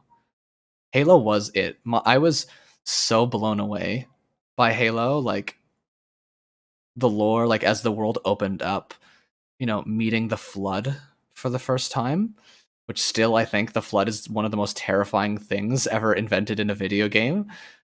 Just like how they work is absolutely horrifying, and you can imagine, like 6-year-old DV playing Halo and meeting the Flood and finding out what they do, terrifying. Yeah. Um, but like I was blown away from the original Halo, like seeing the big expansive worlds and the story and everything. Like, you know, Star Wars Battlefront 2 is definitely another favorite when I was a kid. Star Wars: The Knights of the Old Republic as well. I loved my Star Wars stories, still do. Um, oh, Lara Croft, yes, the original games that were all like weird and all the polygons were strange. Oh man, great games. But it's interesting to think. I'm kind of just realizing with your question, Lee May, that a lot of the games I loved back when I was a kid, I still love now. Like my favorites list hasn't changed much, honestly. I still love Doom. I still love Halo. I still love Zelda. Like, and if anything, like those games have just gotten better. Halo's kind of stagnated a bit since Bungie left the scene, but like Halo 3, I think is still one of my favorite games ever made. Was an absolute masterpiece of a game, I think, in my opinion. Um, the final fight, the final Warthog run, escaping the ring in the Ark. Yeah, like that trilogy, the original trilogy of Halo, is perfect in my opinion. And like now with Doom as well, we had the original Dooms, Doom 1 and 2, and Doom 64. And eventually we got Doom 3. And all of this kind of happened when I was a kid. And, we played them for a long, long time. And then I want to say it was almost 6 years later, 8 years later. I think Doom 3 came out in 2008 or 9, I want to say. But like 6 years later. I get it, yeah. I could talk about Halo for hours. I adore that series. One of the first cosplays I really, really wanted to do actually was a Spartan from Halo. And I actually met a cosplay group when I was at some cons last year called the 405th Legion. And they are a group of people who like 3D print and make, in other ways as well, but a lot of 3D printing, their own armor for Spartans. And they are just like the coolest things. So maybe one day I get my own Spartan, and there's like they've got designs for all different types of armor and stuff like that, so you can really customize and paint it however you want and things like that. Like so, yeah, I'm super into Halo, the lore and all that stuff. I have almost every book of Halo that's been released. I think I'm missing 5 books, and I have like 40. So, if that can tell you anything, yeah, the lore. The lore of like the precursors, the ancient humans, like that whole war, finding out what the Flood actually is, terrifying. But yeah, I could talk about it all day. But yeah, like Halo has grown so much since I was a kid. Doom, Doom 2016 and Eternal came out, and it feels amazing. Like it feels just like classic Doom. Like they really put their love and care into it, and the new Zelda games are excellent. Yeah, like it is so nice to see these series that I love so much still being brought up to like the standard of like the modern day. Halo has kind of fallen off a little bit since its glory days, I think, but like a lot of the series that I loved when I was a kid, like they still put out wonderfully to this day. You know, as much flack that Fallout 4 got on release, I still absolutely adore the game. I remember my dad showing me a bunch of old school computer games, and one of them was the original Fallout, and it's tough. It's really hard, but I really enjoyed it. I actually watched him play quite a bit of it as well. So to go from the game is really hard to learning the game myself and eventually playing it, and then years later when I get a console, playing Fallout 3 in glorious 3D. It's no longer just like a 2D turn-based action game. Playing Fallout 3 and New Vegas and 4, like, yeah, amazing. Bethesda putting all of their money into it, Bethesda money, and then Obsidian Entertainment making Fallout New Vegas, like, yeah. It's just so it just makes me so happy to see these games continuing to get the love that they deserve. This stream has really turned into a video game appreciation stream. maybe I remake the stream, the name, but I'm glad all of you can kind of understand my appreciation and you have these appreciations yourself, or maybe you're just listening to me ramble on because you like it. But still, I enjoy getting to talk about this stuff because I don't really get to have these like really big appreciation moments about games, because in my opinion, like, games are art as much as movies and books. And so to be able to appreciate them fully, I think is really nice. Being able to talk about them, like, as much as people love to, curl up on the sofa with a nice book, while it like rains outside, and that's a very nice like environment, very nice mood. I have as much as I love that, I also love, when I was a kid, waking up to find out I have a snow day and then spending, the day either out playing in the snow or, after I'm done and I get all nice and cold, I come inside, I get a nice cup of hot chocolate and I, you know, play a nice like story game, or I play, a game that I really, really love while the snow like gently falls outside. Like, that is just as important of a memory to me. And like for me, like, reading a story is wonderful, or watching, movies or a show, like watching and experiencing the art that way is really nice. But being able to be in it and to make decisions and to interact with the story, I think is a very underrated way to experience art. Oh, the kitty cat is back. Hi, kitty cat. Yeah, you meowing. What's wrong? What's the problem? Yeah. Oh, she's just staring at the chair. What's up? You wanna come cuddle? What's the problem?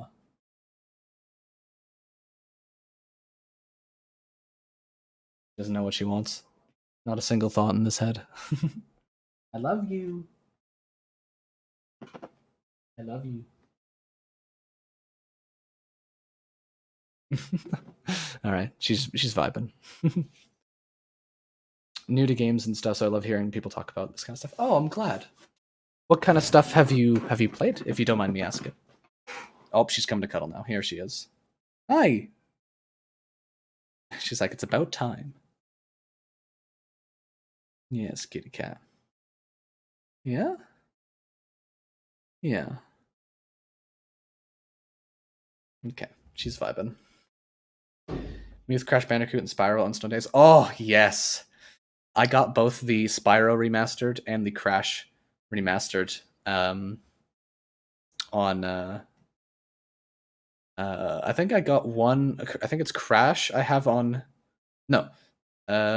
yes, Crash I have on Xbox, and Spyro remastered I have on PlayStation, because they were on sale, I think, at different times. But I adore those games. Oh, so much fun. And the remakes do them justice, like, very, very well. I was very pleased. Reliving my childhood. Yeah, that's really what it felt like, honestly. Let's see what other questions we have. Oh, cat is rubbing herself on the microphone right now. I don't know if you guys can hear her. She's rubbing her face onto my $200 microphone. Yeah, you having a good time? Yeah. She's trying to figure out where she wants to sit. Yeah. Yeah, baby. Jelly called me old. Oh, hi, Cece. Hi, cutie pie. Jelly called me old. When did she call me old? Well, when doesn't she call me old? Oh, sweetheart, let's stop bonking our head onto the table. Yeah? We'll just pet you. You don't have to.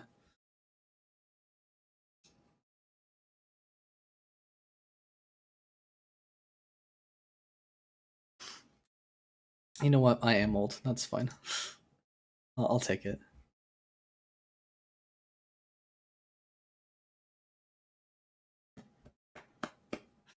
You just got outed like that, Jelly. All right, let's take a look at what other questions we have.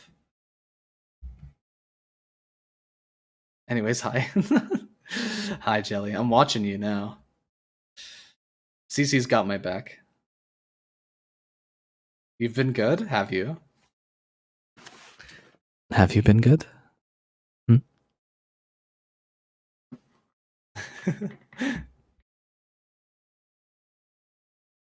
Oh, the kitty is. He's all comfy now. All right, let's see what else we have for questions.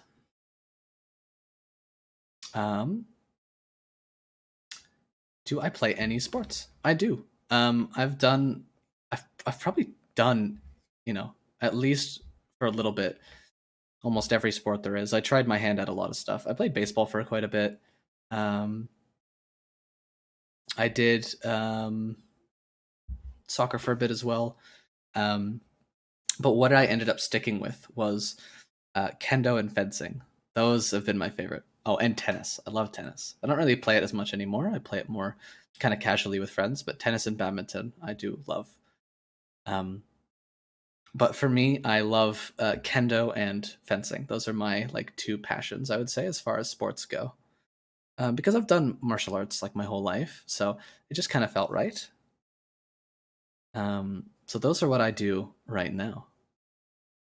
And then Taco also asks, cold showers or hot showers? Depends on the day. If I had just finished like a big workout or being super active, it's usually cold showers. If it's just like been like a really chill kind of vibey day and I've just been kind of hanging around and I want to like have a nice relaxing shower, I'll take hot showers or a bath or something like that. But it really depends on what I've been up to that day, I think.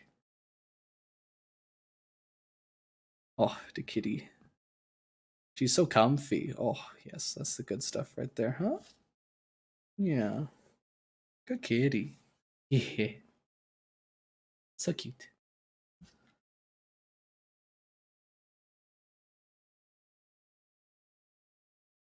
How am I so cool? Oh, you're so sweet. I'm glad you think I'm cool. Because I'm just like, man, I'm such a loser. How do they like me so much? I'm such a nerd. But I'm glad you enjoy.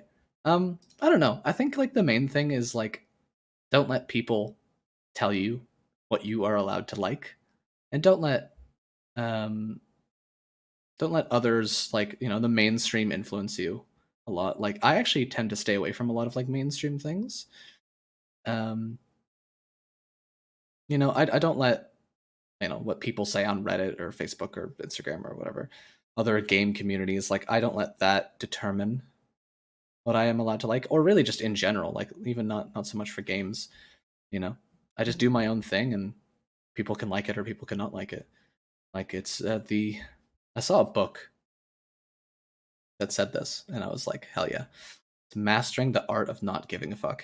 And that's what I did. I mastered the art of just not caring and doing my own thing. Because at the end of the day, no one can tell you how to live your life but you. So I like the things that I like. I talk about the things that I like. Um, you know, I just do me, because that's how you can attract the most genuine people to your life, is by being yourself, and not, just going with the flow and saying, I like this thing that everyone else likes. Like, you'll attract the most genuine people by being yourself. Just like last time, we are getting into we're getting into some real talk again, some real life advice stuff. Um, so here we are. Oh, interesting. Well, this next question actually goes along with what I was saying. Lee May asks, "What is something that you don't like that others do like?"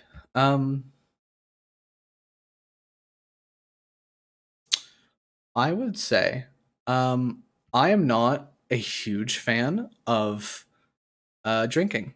I don't drink, honestly, all that often.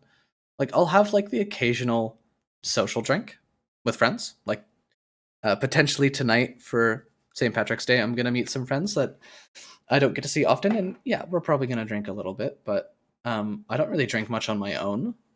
I will drink socially with friends, or if I'm like having a, you know, game night with friends where we drink and play like Lethal Company or something. Um, I'll do that for sure. But like on my own, I'm not the biggest fan of drinking. Um, Surprisingly enough, just never took to it. I've always been like, I could buy alcohol, or I could buy like 6 liters of lemonade for the same price. So, um, so that's something I don't really do all that often, and I save a lot of money by doing that for sure. Which, I mean, I say I save, but really that money just goes into like ordering junk food and getting snacks and stuff. So, do I save money? Probably not. But that's something I don't necessarily do all that often that other people indulge in. Um, yeah, I would say that's a pretty good pick for me. But again, I'll still like drink socially, just like not so much on my own. Do you get inspiration from other VAs? If so, which ones? Um, I would say I get a lot of inspiration on the way that I structure like my channel to a lot of other VAs. Like some of the VAs that I follow, um, they have their core thing that they do. They're whatever. Like I was saying before, like for me, my core thing is needy boyfriend. Um, but like one particular ASM artist I know loves doing like nerdy girl audios. Like that's her like thing. But she also experiments a lot with other ones, which makes those ones really special because they're kind of away from her norm. And so that's some inspiration I've gotten, and like ideas, not necessarily like ideas of like the story, but like how to approach doing a certain character. You know, there's many ways to do a shy boyfriend, right? And so sometimes I will see what other ASM artists do when it comes to shy characters. Do I want to do this? Do I not want to do this? Sometimes it's like I look at a script or look at an audio someone does and I go, wow, I really want to model my character after this because I love the traits that they're displaying. Or sometimes I'll go, you know what? This is a really cool interpretation of this type of character, but listening to this actually makes me realize I would like to do something different than this. So it goes both ways. It's like kind of feedback into like, what does it sound like if it's not me? Because a lot of the time when I'm editing, it's like, you hear your voice say a specific line like 20 times, and you're just like, oh, okay, I can't really hear if this is good or not anymore.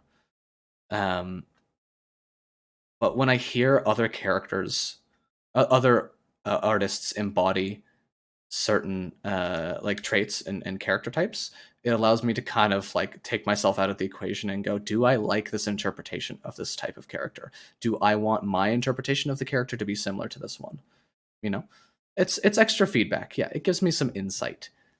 But I get inspiration from all of the VAs that I watch personally.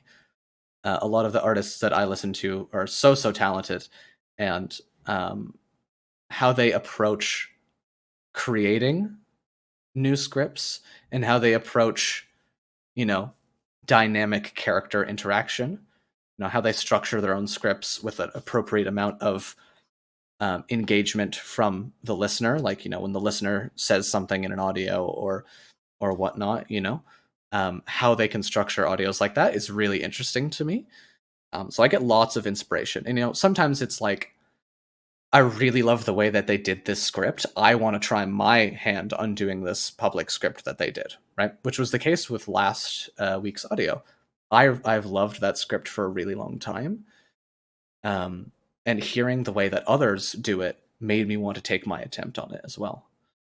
This actually is also true for the first audio I did. If you go all the way back, the first thing I put out was a villain audio.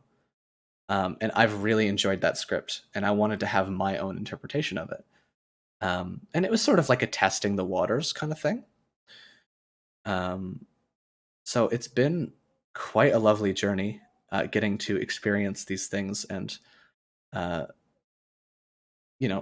see what other VAs do when they tackle certain problems. You know, I've learned a lot by listening to audios and you know, as more than just a listener, more like listening to them in the through the lens of a like creator. I guess that makes sense. I'm kind of like rambling a little bit, but I'll listen to an audio and I'll go, interesting, this is how they are structuring this section or that section, or you know, the right amount of pause in this sort of intense bit of the audio, or you know, whatever it might be.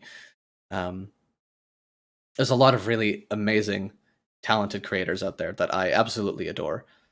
um, So it's hard not to get inspired by all of these really talented people, and I'm just so like honored to be talked about amongst them, to be in the same sort of field as them is I'm very honored.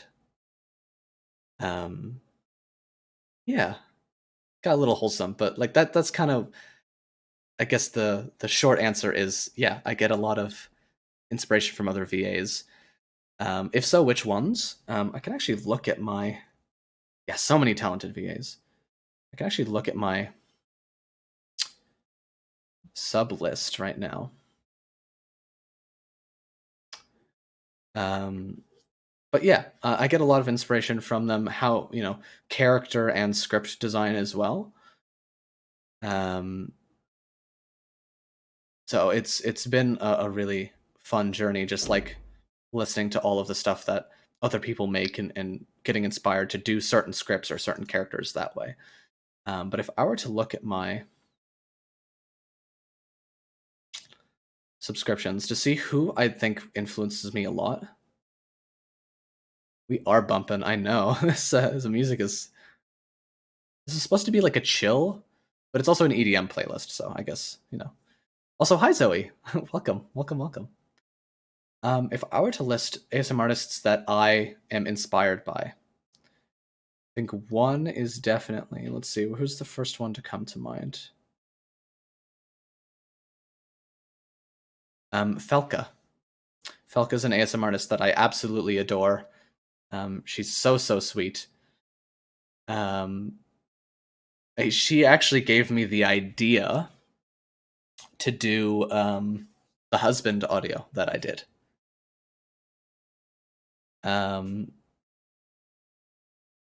Yeah, the husband audio, the grocery shopping one. She did a series um, of like wife audios and family audios that I thought were the most adorable things ever.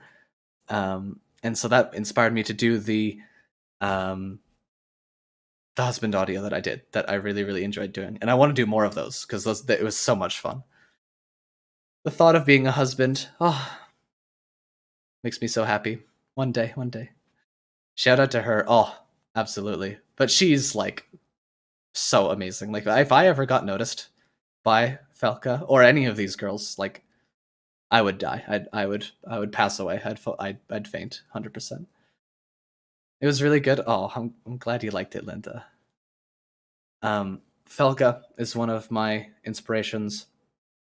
Gigi Hunter, um, same deal. Like she is absolutely amazing.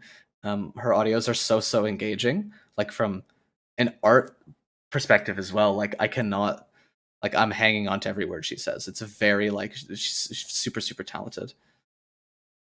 Um, and I adore her audios. Gigi Hunter is so amazing. Um, so she's definitely an inspiration for me as well. Channel just called Girlfriend Audio is really awesome. She does a lot of like really dynamic characters. Um, and she's just so so sweet. Those are some of my big inspirations. Who else? I'm just kind of scrolling through my sub list. Who else? Um, Sea Glass. Sea Glass has been excellent. Her audios are so so cute, and listening to her, some of her stuff, and some of Sora ASMR, which you ladies maybe have heard of her. Those two actually helped me craft my needy boyfriend character. I listened to a lot of their stuff, and it helped me get a really good idea on how I wanted to portray my needy character. And Spring ASMR as well. Oh, she's the absolute cutest. Her script writing is awesome. Like she makes such interesting stories, not just like standard boring stuff. Not that anything is really boring, but like her scripts are really engaging. I very much enjoy her scripts. Um, so like I definitely have taken a lot of like script situation writing from her kind of trick book. I've really really enjoyed her stuff. Who else? I could go on honestly for quite a while. Wholesome Girlfriend ASMR, also another big inspiration for me. Um, like she just keeps putting out stuff. Same thing with Fake. She also just keeps putting out really high quality things. I'm very much a fan of. Oh yeah, I love my ASMR. I listened to a lot of it during lockdown. It was in sad boy hours, and so I listened to a lot of ASMR to feel better. Um, ASMR has helped me so much, and I guess that's like kind of why I've wanted to start. Was it helped me so much, and I knew the power that it had, and I wanted to be able to help and comfort people in that same way. And that's kind of their commitment and their creativity, and just overall like exciting, engaging nature of their videos made me want to start. So I would say they're not only an inspiration for like my creations, but for the channel. Like I don't know how likely it is I would be here without seeing like how amazing people can be and the stuff that they can create, and also how much it's helped me in the past. If I didn't experience it firsthand and see like the therapeutic power it has, I don't know if I would have decided to do this. Um, you thought about it last year. You thought about starting your own ASMR channel, Lee May? Is that what you're saying? That would be awesome. I would absolutely listen. 100%. I'd be your first sub. Would love to make audios in the future. Don't know where to start. Honestly, like I just started by just saying like, you know what? Screw it. Nothing's gonna get done without me trying something. And that's what I did. I just did like a test audio. Downloaded Audacity. Um, I used my phone to record my first audio and edit it through Audacity, added some background noise and some music, and there you are. Like I just decided to go for it one day. You just got to take the leap. Um, you just get a good mic like Blue Yeti. So actually, funnily enough, until where is it here? Let me look. Let me find the exact time that it happened. Oh yes, learning how to listen to your voice is really hard. Like it took me a long time to get used to hearing my own voice. I can pinpoint when this happened. So all of my videos with from Popular Best Friend Confesses After a Party, so the Popular Speaker series, um, the Popular Best Friend Shy Listener series, that part 2 one is to be the audio before my announcements video. That video and everything before it was actually recorded on my phone. Everything after that, the Patreon demo audio, the gamer boyfriend sleep aid, bully audio, grocery shopping audio, everything like those and above. All of those were after I got my good microphone, but everything before that was actually my phone. It's actually really good quality. I was very surprised. So you don't actually need all that fantastic equipment. You just need a phone that can record, a good microphone, and you need a computer that can run Audacity. And that was basically it. That's all I had. Yeah, I have a Pixel 6, and it absolutely was amazing. Like it did so well. Like the recording is so good. But it was literally just me recording in my bedroom on my phone. Or no, yeah, some of it was, but some of it was me sitting at my computer, recording on my phone and reading the script off my computer. Um, that's how I started it, and then I just used Audacity and did some editing, and there you go. And that's how it was for the first little while, first couple months, until I got home from the holidays and the New Year. For streaming, I would say, yeah, getting a good mic would probably be a good idea. Oh, yes, so we feel like we're in a rave. Hold on. I can make this a little bit more chill. Do you guys want like chill house? Is that what we could want?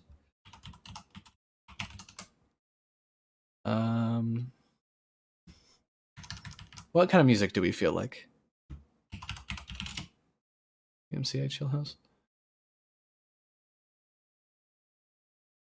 Non-copyright music. No, hold on. I'm looking for something. I'm looking for some chill DMCA stuff.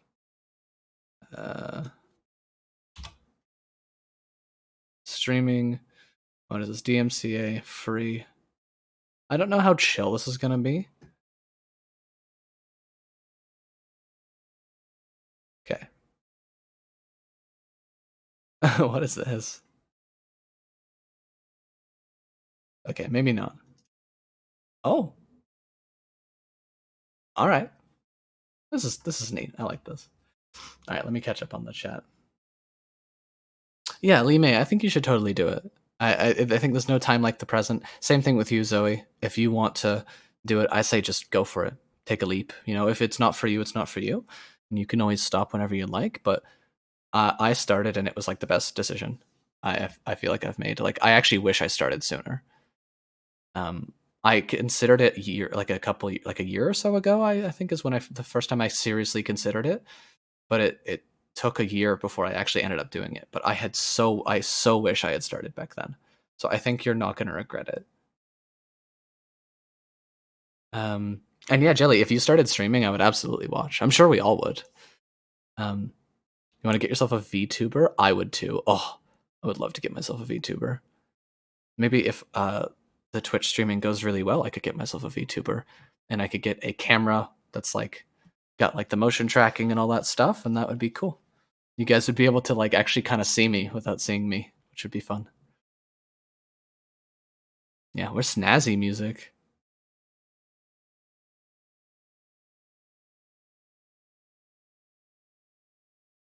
But yeah, I would say if anyone is considering making audios, I'd say go for it. There's a huge market out there. People love audios, and they're so appreciative, and they're so like supportive. So it's a really nice community. I would say go for it. You know, if that's what you're feeling.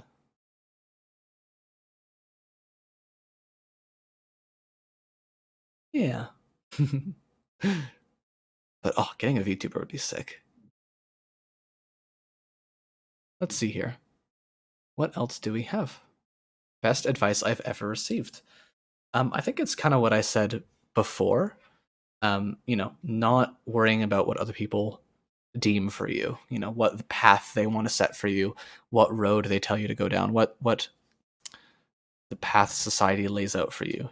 How you're supposed to approach your professional career or relationships or things that you like. What do people say that you are allowed to like and not allowed to like?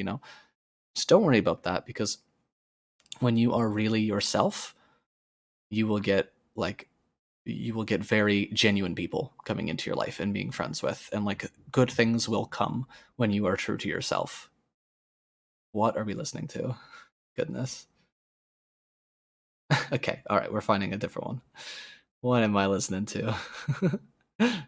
Sounds like Animal Crossing music. What am I listening to? This is funny. Um,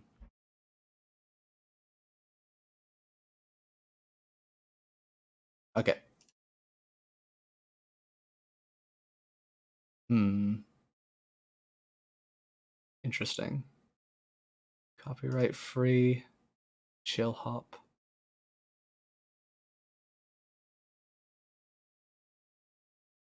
All right, there we go. This is a bit better.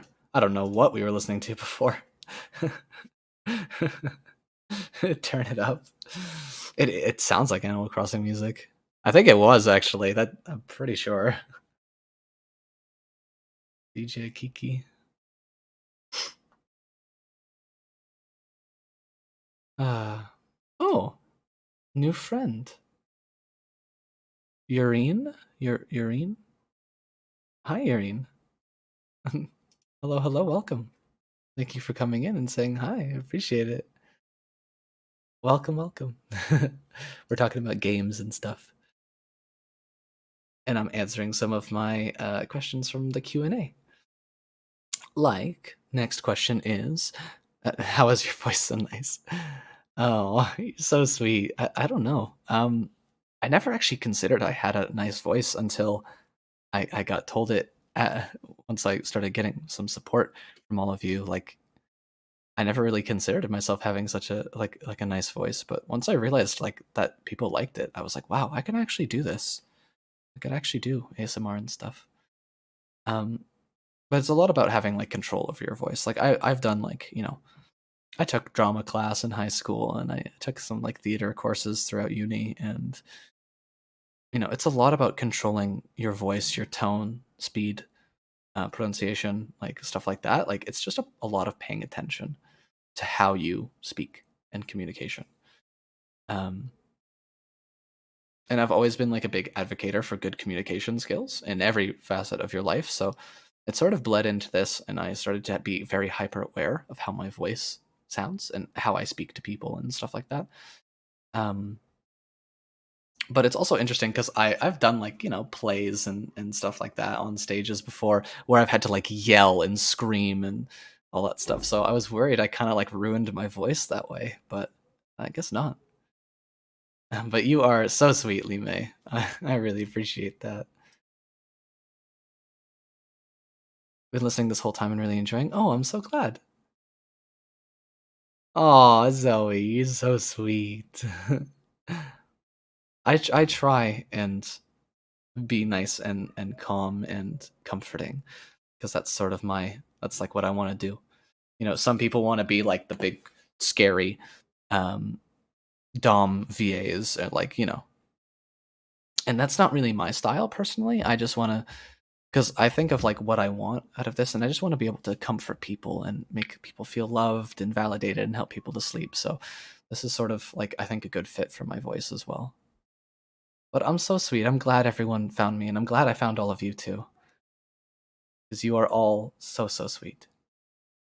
You like your Toms, but I changed that. Huh. I mean, I do on occasion a character like that because it's fun to like kind of play around with different characters. But um, my main thing I want is to be able to comfort uh, and allow people to feel loved and things like that.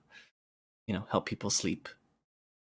Um, so that's kind of where I sit with it personally. Do I go to cosplay events? I do, actually. And it's funny that I read that question today because I actually did not know. I've been so busy. This week was Comic-Con in Ontario.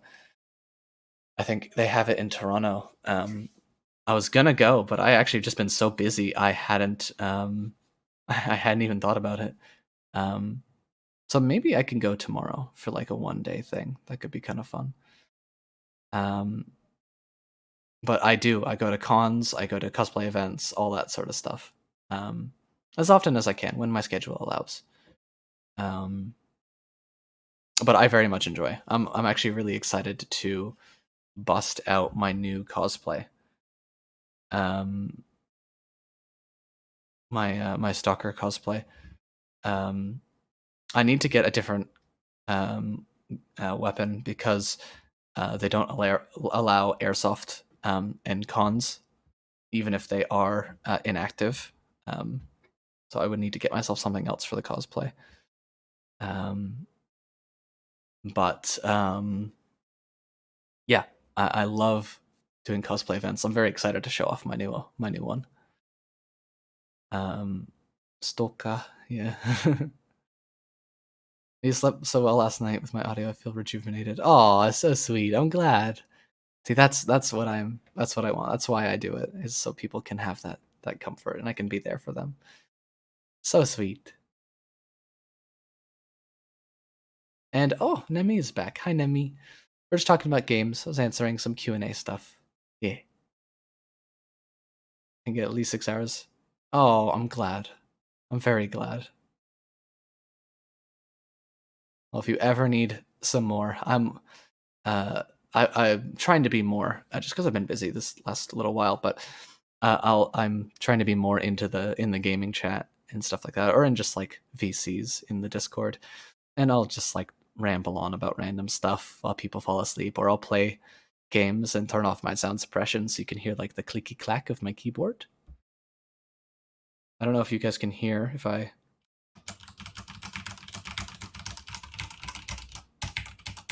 Yeah, you guys can hear the clicky clack of the keyboard a little bit. So I'll do like clicky clack and people will fall asleep with us.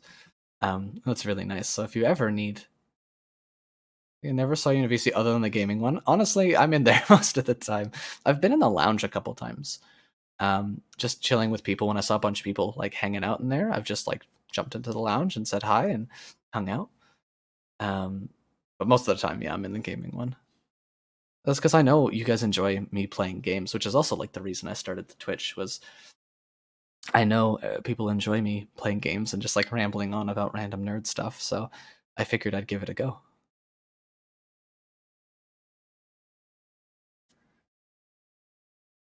What else we have? What are 3 things that make you happy?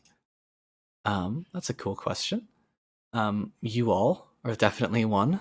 Um, just having the support and getting to talk with you all every day and just getting to spend time with you all makes me incredibly happy. Um, Number 2 would be food. If I'm ever having a bad day, I just get some like snacks and some munchies and watch like a nerd show or something or play a game and I feel better. And another thing that makes me happy, I would say just like exercise. Anytime I can go out and be active, whether it's, go for a run or swing the lightsaber around in the park at midnight for 2 hours or whatever, just like getting out and doing something, tiring myself out, just it makes me feel really good. Like I don't know, just like that post workout or that post exertion like glow. I love it. Oh, it's so much fun.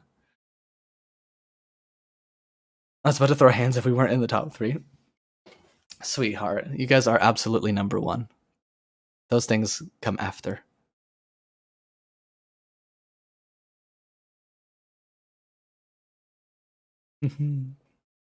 Not mentioning Ellie. Oh, of course I love Ellie. No. Oh, I'm going to jail now. Damn it. Where is she? Ellie.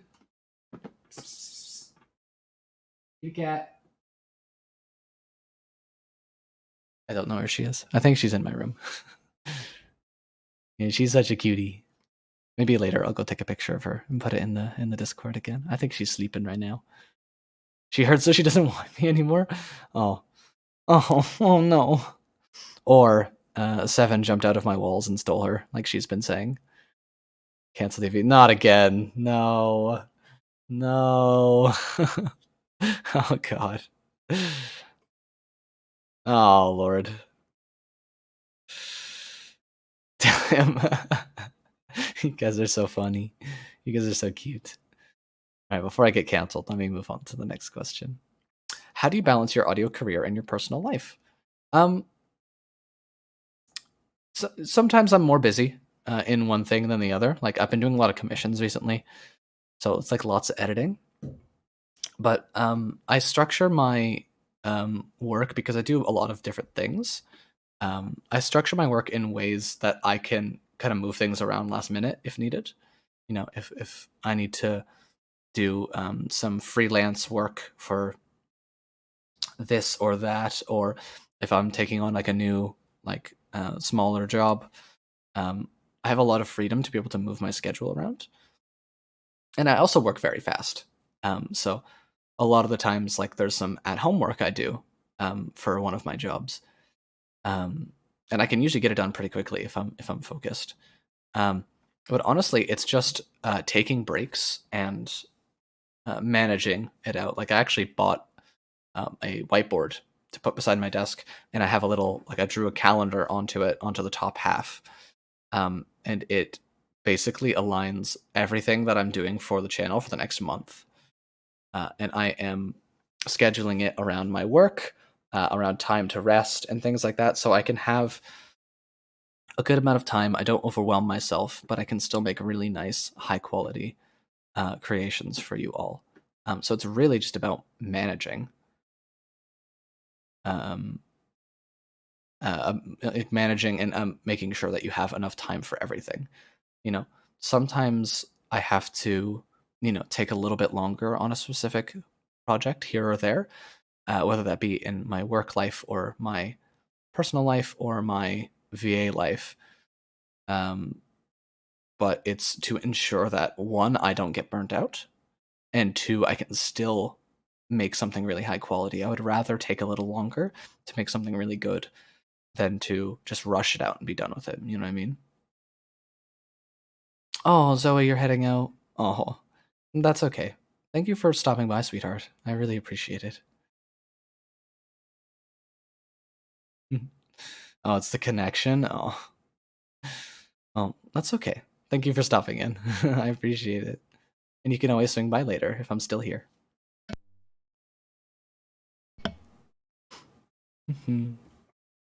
What else do we have?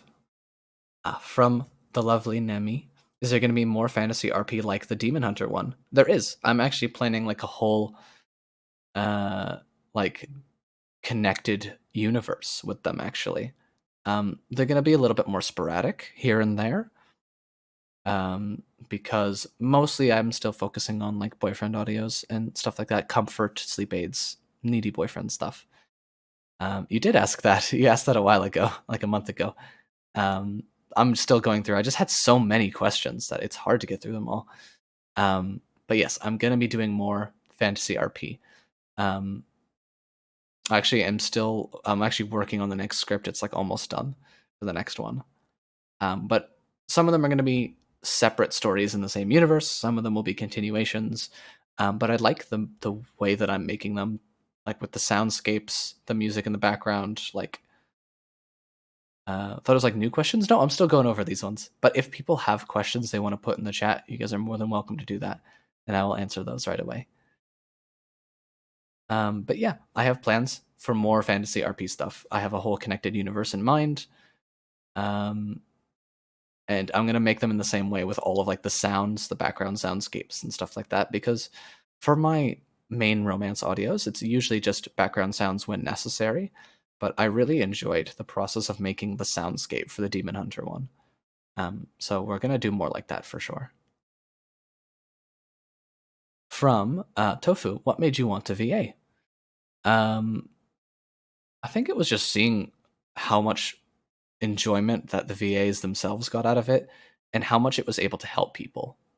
I kind of like sort of partially answered that earlier. but like the support and the love that was just shared in the community was just so inviting and welcome. And in a time where I wasn't feeling super, super great, I really wanted just to make a lot of new, lovely friends. And I did. You are all so, so wonderful. And I got to meet so many amazing people.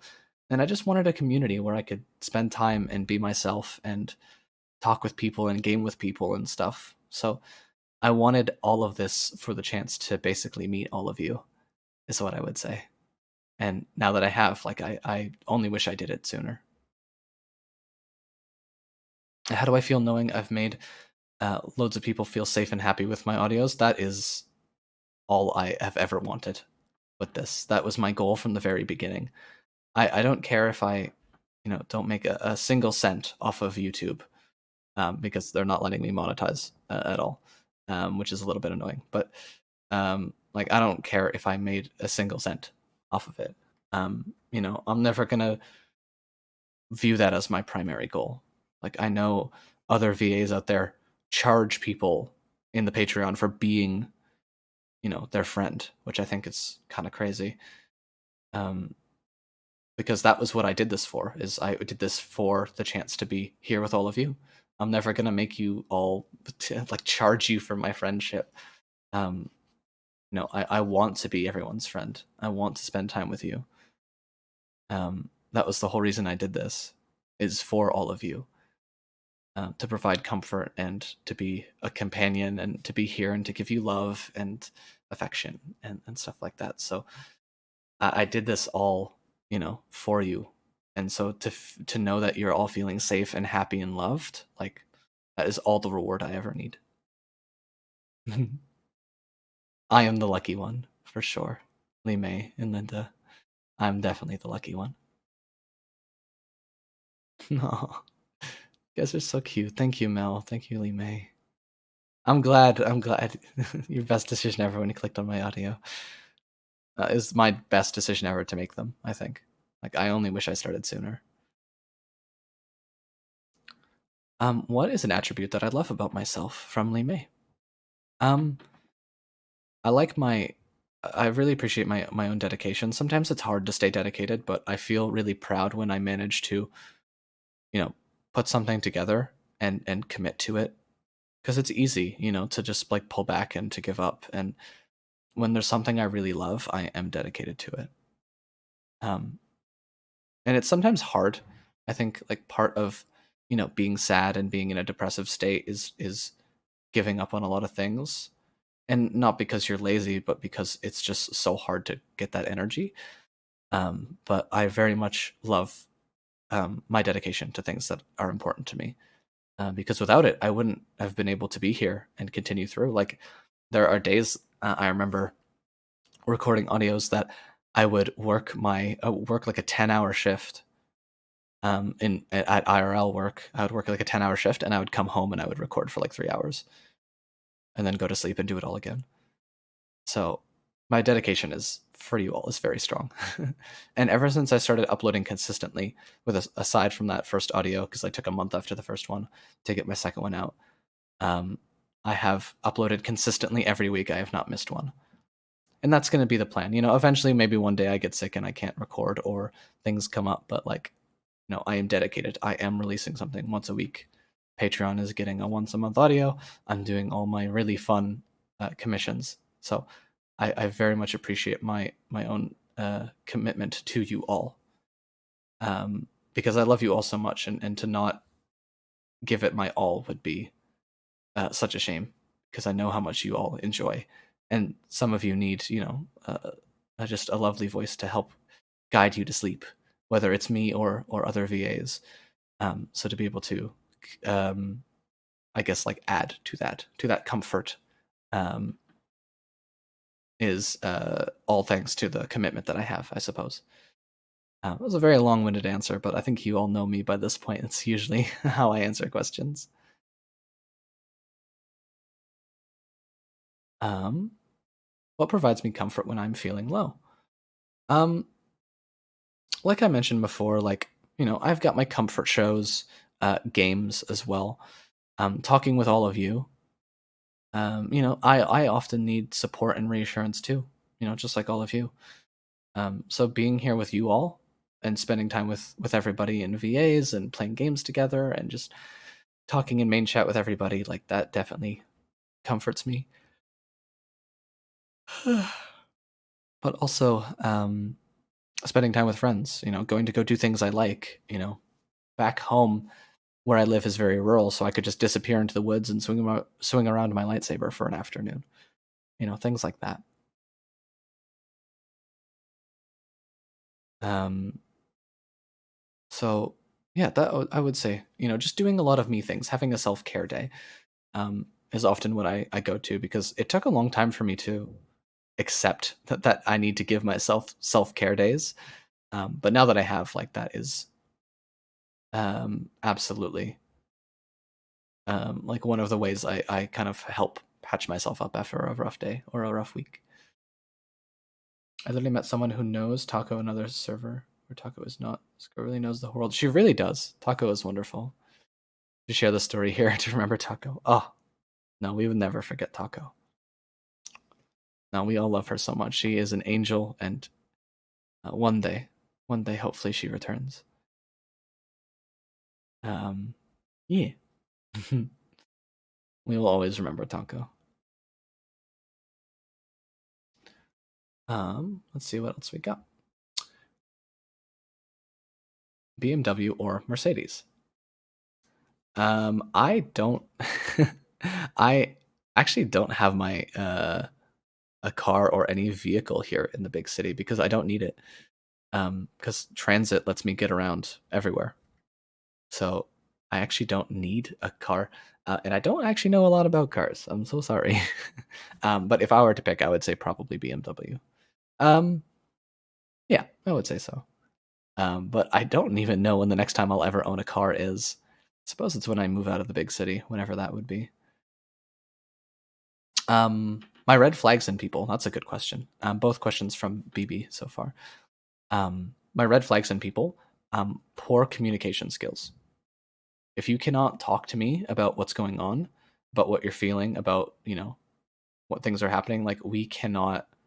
I cannot be like an effective friend or boyfriend or whatever our relationship is. Like we cannot, like, there is no relationship without communication, and that's relationships of any kind, whether it be romantic, parental, platonic, work relationships, whatever it is. Like, I cannot be an effective person for you if we can't communicate, especially in a romantic sense.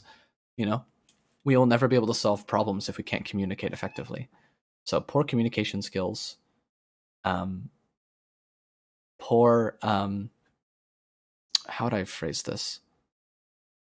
Lack of effort is definitely a red flag. Like, if you're not going to put in the effort, I don't want to be stuck putting in double the effort I should be just to maintain a relationship if you're not going to. You know what I mean? That's just me disrespecting myself, and I won't allow that. So communication is a really big thing, but also effort as well. In any sort of thing. Like, if you're not gonna, like, if I stop texting you and you never text me, and all of our conversations only happen when I text you, that is like not a good sign of communication. If we're really close friends, like, there's no reason that should be um happening. And the relationship I have with all of you is different, is very different, I think, because I try my best to respond to everybody in a timely manner, but sometimes it's just really difficult. um but like, your partner, your best friend, shouldn't be having this issue. um I try and get back and message people as often as I can. Sometimes I'm a little slow, and I'm so sorry. I love you all very, very much. So I hope you don't forget about that. Um, oh, Yurian just followed me. Oh, thanks, Yurian. I appreciate you.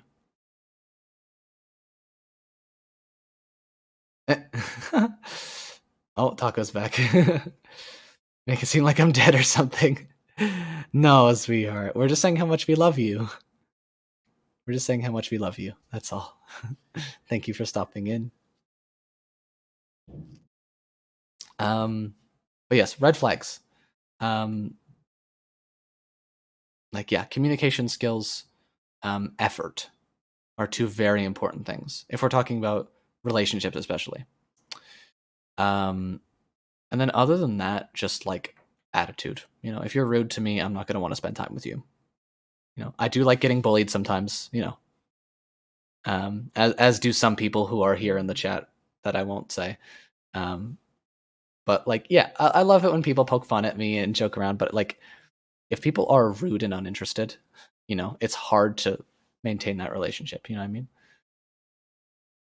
I like getting bullied as much as the next guy, but if people are genuinely disrespectful, you know, attitude is very important. And if you don't have a good attitude, you know, that is a bit of a red flag. You know, you want to add people to your life that add to the happiness in it, not take away. You know, one of the most important things I learned is like, you know, your self-worth is based on you, not people's opinion of you. You should find people who add to your self-worth, but your self-worth shouldn't be predicated on the people that you have in your life. You know, so if those people don't add to the happiness in your life, then you don't need to have them in there, is my thought. What? They know who knows. They know who knows that is TV. What? They know who knows that is TV. Can I? Am I dumb? I can't read the sent. What? Hold on. My brain is trying to read this. They know who knows that is TV. My brain is not understanding the sentence. I know some people who like know who I'm talking about, but I'm not going to say it out loud. But I know that there's some people here. Okay, all right, sorry. I wasn't sure if I was like I was just incapable of reading that sentence. But I know there's some people here who knows the people in this chat who like to be bullied. But that's okay because I love them and it's so cute. I'm not going to say who it is, but I know there's actually a couple people in here that like to be bullied. Bilingual. And that's okay. We love that. We love that. Because I love like poking fun and stuff like that. It's a form of showing my love. But if people are just mean to you all the time, I mean, it's not for me personally, because I need love and affection, and I'm like a soft, fragile boy. But like, yeah, if people aren't adding to your life in a good way that you enjoy, you know, people are just rude all the time or uninterested or, you know, they're just a dick. You know, attitude is important. Was kind of the whole point of that. But we can all say taco out loud, please. I'm not adding to this conversation anymore. I started this. I'm just gonna let this happen.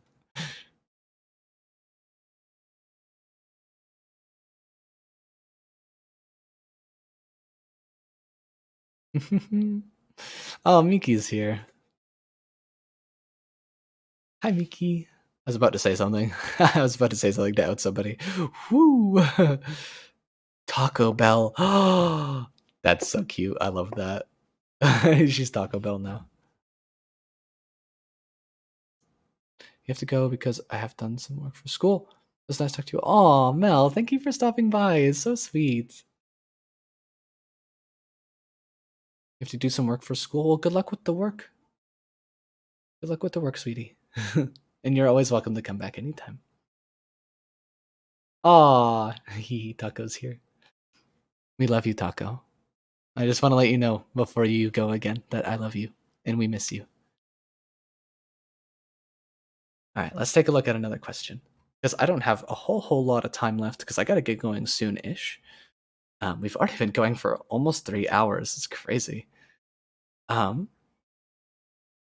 What book really impressed you and can you recommend it? A book that I've been super obsessed with recently is called The Roadside Picnic. And it is a really like a cornerstone of a lot of dystopian literature and creations. It inspired a lot of things like Fahrenheit 451, Metro, the Stalker movie and game.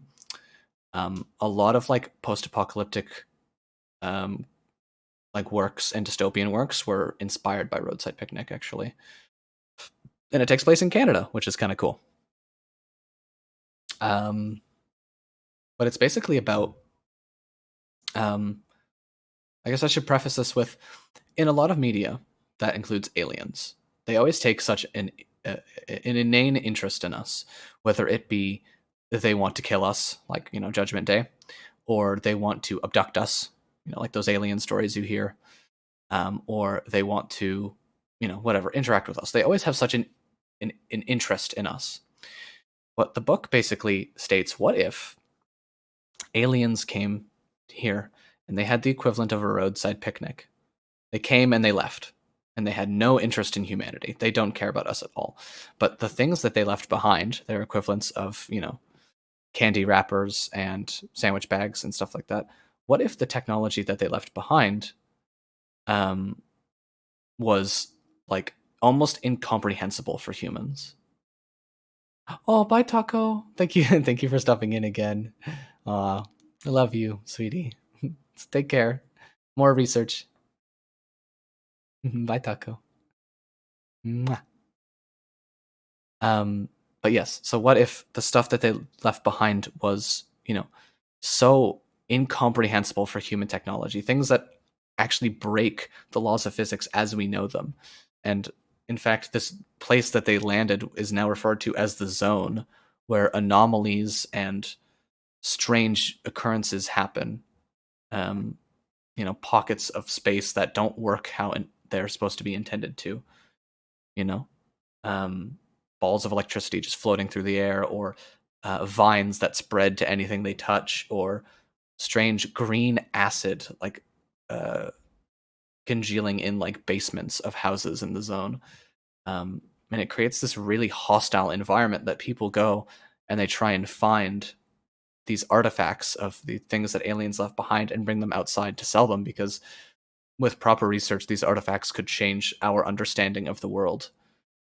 um, but yeah, that's sort of the whole premise of it, and it follows a couple people who go into these zones to find um, these artifacts, and it follows their life and how the world changed ever since the visit, um, and stuff like that.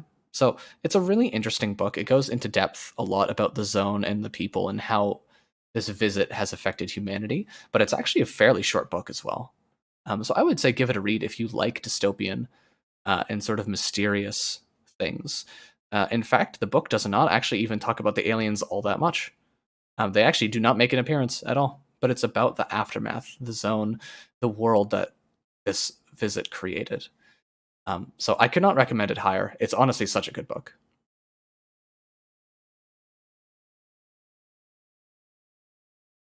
Oh, I have a question in the chat. What values are most important to me? I kind of sort of recommended this, or kind of answered this with the red flags, because those values I talked about are actually super important to me. Communication and effort. You know, if I can find someone who's a good communicator, we are going to be very good friends. And they want to put effort into our relationship, friendship, romance, whatever it may be. Like they want to put an effort. Like that is excellent. Like that is what I want. But I also want someone with passion. I think like having passion in life is so important, and it doesn't really matter what it's for, but finding something that gets you out of bed every day, something that you love, something that you can talk highly of, talk hours about. Like I love when people ramble on about things that they really enjoy. I could sit there and listen for hours to people talk about the things that they love. But just having passion in life creates such a more like a more beautiful existence, I think. Like not having a passion for something is just, makes getting up, getting out of bed, life, such a drag. But finding something or so something to love or to put your energy into, I think is such a desirable trait, because it shows that you have that passion not only for that thing but for life as well. I do enjoy your dance rambles. Absolutely, Miki. Don't even worry about it. I absolutely do. Things that people are passionate about, or it's always so fun to hear them talk and get so excited, and it's just it's so cute. I absolutely love it. So sweet.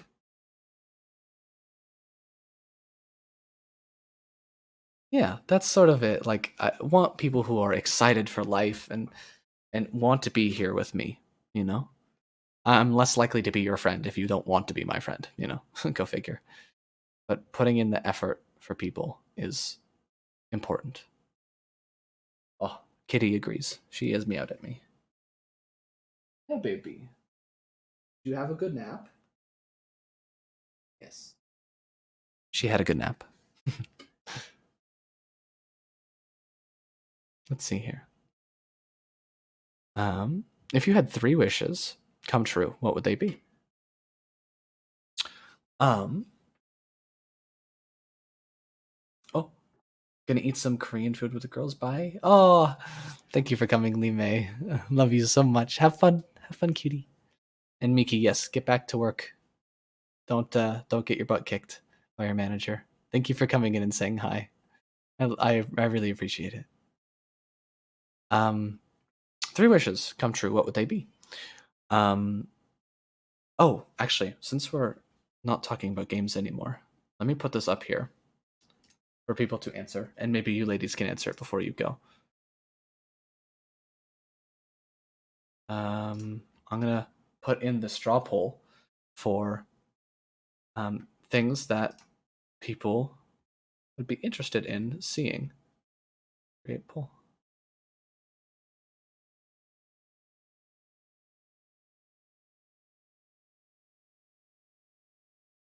There we go. I have a straw poll I'm going to put right in here, and that is going to be for games people want to see me play. And this is just a small selection of it. You're always welcome to message me or comment or put in the stream other things that you'd like to see me play.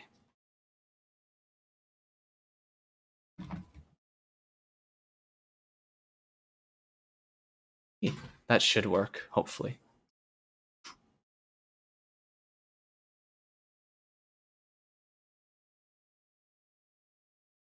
Oh, she's meowing now.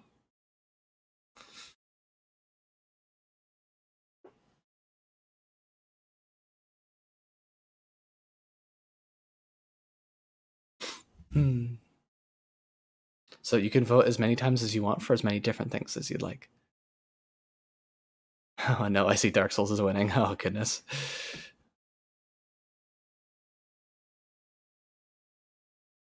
Right. Questions. 3 wishes come true. Right. I would say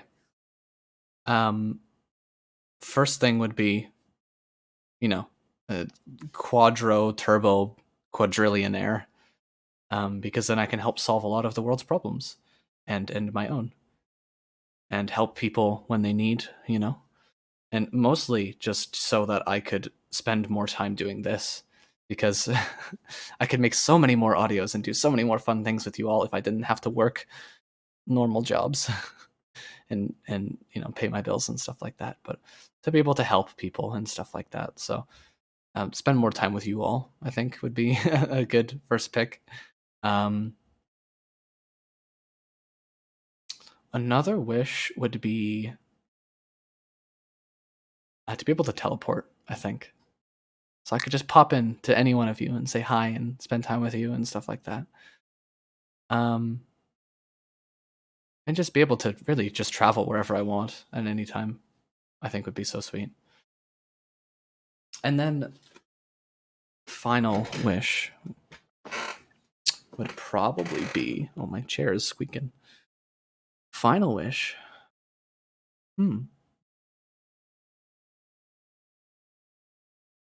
Would probably be something like eat whatever I want and still look like fit. Probably. And like also and get like good nutrition from anything that I eat. Well, I'm not gonna teleport into people's like rooms, Nemi. I would teleport, you know, in town and walk to your house like normal. You know. But I'm not gonna like pop into your like closet and be like, hello. You know, just knock at your closet door from the inside. And then teleport away. Well, I would only come over if you invited me over, but like being able to teleport around, because I have so many people that I would love to visit all over the world that I just like can't. Okay. Yeah, all right. So Nemi doesn't want me to teleport to her. Understood. I won't teleport to you, Nemi. I got you. I'll teleport to others, but I see you want me to stay away, and that's okay. You know what? I respect that. That's fine. Facts back off? Okay, alright, I see how it is. Wow. But yes, I think being able to eat anything I want and get good nutrition and still look good is a good wish. Because then I would eat so many burgers. Oh, it would be so nice.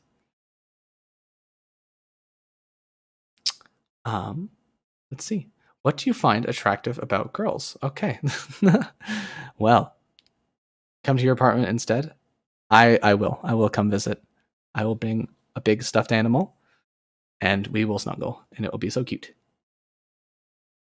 What do I find attractive about girls? I think it's kind of the same stuff I've been mentioning, like passion and excitement.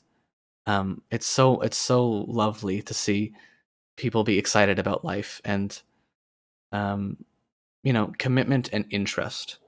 I get, ladies, I get playing hard to get. I understand, but like I love it when they show interest. When they're like, "Yes, I want you." I'm like, "Yeah, that's what I want." Because like when people play hard to get, it's just like, do you want me here? Am I being a bother? Should I leave? You know. But it's like when people want me, that makes me feel nice and loved. And like when they give affection and reassurance, because I need a good amount of reassurance. So when they're okay with giving that reassurance and like it makes me feel very safe. Um, what else would I say? Um, Open to trying new things. I'd love to get to know their interests. I'd love if they would like to get to know mine. Just taking an interest in me and my life. It's okay if we don't share any interests, but being willing to try, watching that TV show that might not be interesting to them, or maybe try a video game with me, or maybe they're not the most physically active, but they still want to try rock climbing, or maybe they have a fear of heights, but they want to try rock climbing, like you know stuff like that, like things that we can do to spend time together. Um, and just like a generally like happy personality. Like I love my scary goth mommies as much as the next guy. But like I love a nice like supportive life, a nice supportive person. I want to be supported in my life. Um, I do love like scary goth mommy too, though. So I shouldn't say that. I think there's merits to everything. Um, but yeah, just effort, commitment. You know, are like the most important things. Communication is really big. But I wouldn't say I have like a type or anything. Basically, DV likes everyone. That is true. Yeah. Um, I wouldn't say I have a type. Um, like I like everything. I think there is merit and there is beauty in every person with every different type of style. So I wouldn't say I have like a type or anything like that. I think it's just about qualities that people have. Communication, commitment, showing interest. You know, um, being there for me, comfort, reassurance, like things like that. Like I think those are the most important things to me, rather than any specific personality trait or physical, like um, like I guess physical feature. Um, Means I finally stand a chance with the man. Oh, sweetheart, you absolutely stand a chance. Louise is so pretty, like, and you are so sweet, and you're just so nice and kind. You absolutely have a chance. Don't even worry. You always did. But yes, you have a chance with me too. I think a lot of people do. I don't think anyone has to worry too hard. Because I just love everyone. I just love people, getting to know people, and if people are nice and they want to put in the same amount of effort that I put in, like you match my effort level, like yeah, that's really good. I very much love when people want to put in the same amount of effort as me, and they want to show their love and their affection and spend time with me, and they want to plan dates and stuff. Like, I know that there's like the stereotype of the guy needs to plan all the dates and pay and all that good stuff, but like putting in an equal amount of effort to me is like something that is, I think for a lot of guys is understated how important that is, because it makes us feel wanted and valued and stuff like that. And a lot of the times I've been in situations where it's like, I actually don't even know if you like me. You know what I mean? I've always been saying prior to this, my old bar for a relationship is one requirement. It is like me, and then in brackets beside it, it says optional. So the bar has been very low until I met you all. So yeah, I guess that would be what I find attractive about girls. Yeah, it's been maybe not the answer that people were expecting, but I think those traits for people are the most desirable things to me, because I can fall in love with whatever people look like. I love every style, long hair, short hair, like body types and hair color and eye color, and like it really, like that is less of a deciding factor than your personality.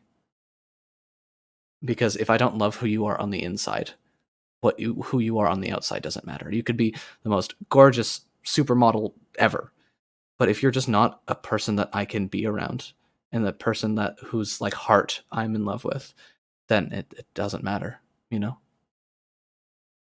May I say something? I won't be upset about it. Yeah, of course, sweetheart. Look at the freeze, but I didn't tell you who I really. You're probably exposed who I am. Oh, sweetheart, of course. You can tell us who you are. If you're comfortable with it. You can also message me directly if that makes you feel better as well. Don't be upset about it. Like, I would feel guilty for years if I didn't tell you who I really am, and won't be able to sleep for my third day in a row. And say hi, and then maybe the way of asking would probably expose who I am. Really, my real name here since it's been taken or whatever. Feel guilty for not saying it before. Sorry, I was just rereading it so I didn't miss any key parts. Yeah, of course. You can say anything. I'm not going to get upset. It's actually very easy, or not. It's very not easy. It's very hard to upset me. And if you just want to talk about something and be honest, I'm always here. Yes, sweetie, of course. No worries at all. Don't worry about anything like that. We're all so welcoming and so sweet. The girls are just absolutely just like the loves of my life. Like, these are the sweetest people. You're very blunt about things. I appreciate that. I enjoy when people are straightforward to the point, and they are um oh, hi Gigi. Hi cutie. That makes sense. That makes sense. That's okay, sweetheart. Welcome. Really didn't mean anything. Oh, sweetie. No, that's quite all right. That's quite all right. A little bit of some secret agent stuff in there. I thought you were about to say, like, I know who you are. I am your ex-roommate. And I'd been like, oh, snap. I thought something awful was about to happen. I was like, wait a minute. No, Gigi, welcome. Welcome. No, it's okay, sweetie. I was like, what's going on? Yeah, you could have made that so dramatic. You'd be like, I know you. Just like freak me out. We used to room together. I know your real name. I've been like, ah. I was like, oh my goodness. Okay. All right. We're all good. We're all fine. Everyone's fine here now. We're all good. Welcome, Gigi. I didn't know it was you. Such a very honest person. That's okay. That's okay, sweetie. But welcome to the stream again. I was so close to pass out.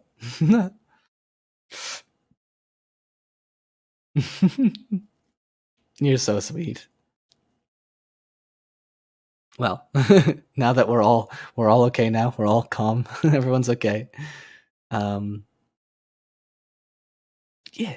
I forgot what question I was on. Oh yes, I was talking about things I find attractive about people. But yeah, it's all about the personality, the inside. You know, that's what's important to me.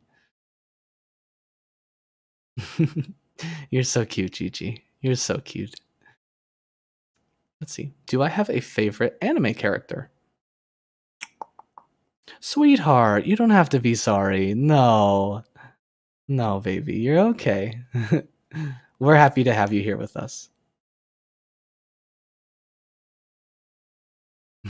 Oh, I'm glad you feel better. Um, favorite anime character? I don't know. Oh, let me take a swig of water here.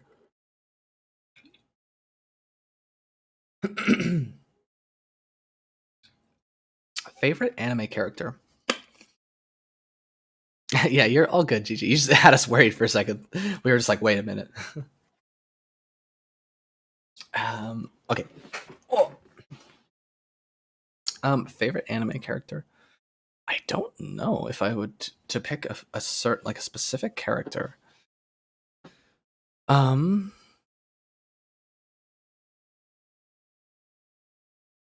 it on DV. Honestly, true. You could do that. That is usually how things go. um, no, sweetheart, you're okay. You're okay. We were just like, wait a minute. Um, what is my favorite anime character? That's a good question. I would say. Well, I guess first I have to figure out what my favorite anime is, which is always tough. It's always changing. I would say one of my favorite anime characters is probably Seto Kaiba from Yu-Gi-Oh! His arc is really good, especially with the 2016 movie that finishes off like the last little bit of character development for him. Like, he's a very good character, and I think he grows a lot, and finally kind of lets go of that like rivalry he has with Atem, and like he comes to realize like he wanted to bring him back not because he wanted to duel him one final time, but because he's his friend and he never got to say goodbye, which was I think a really there's a lot of really subtle character notes for him underneath that hard exterior. Like if you just look surface level, it's like, oh, he's just the same throughout the whole show, but he does change. You have to kind of look for it, but you know, he changes in his own way, which I think is a really like it's a sign of really good storytelling when you can make that character development and you can support it with different actions that this character takes and different reactions and how he interacts with people, but still keep the core of the character the same. And so when that character finally does take down their walls, it's an even more like drastic change. And I think how they handled his character development was really really good.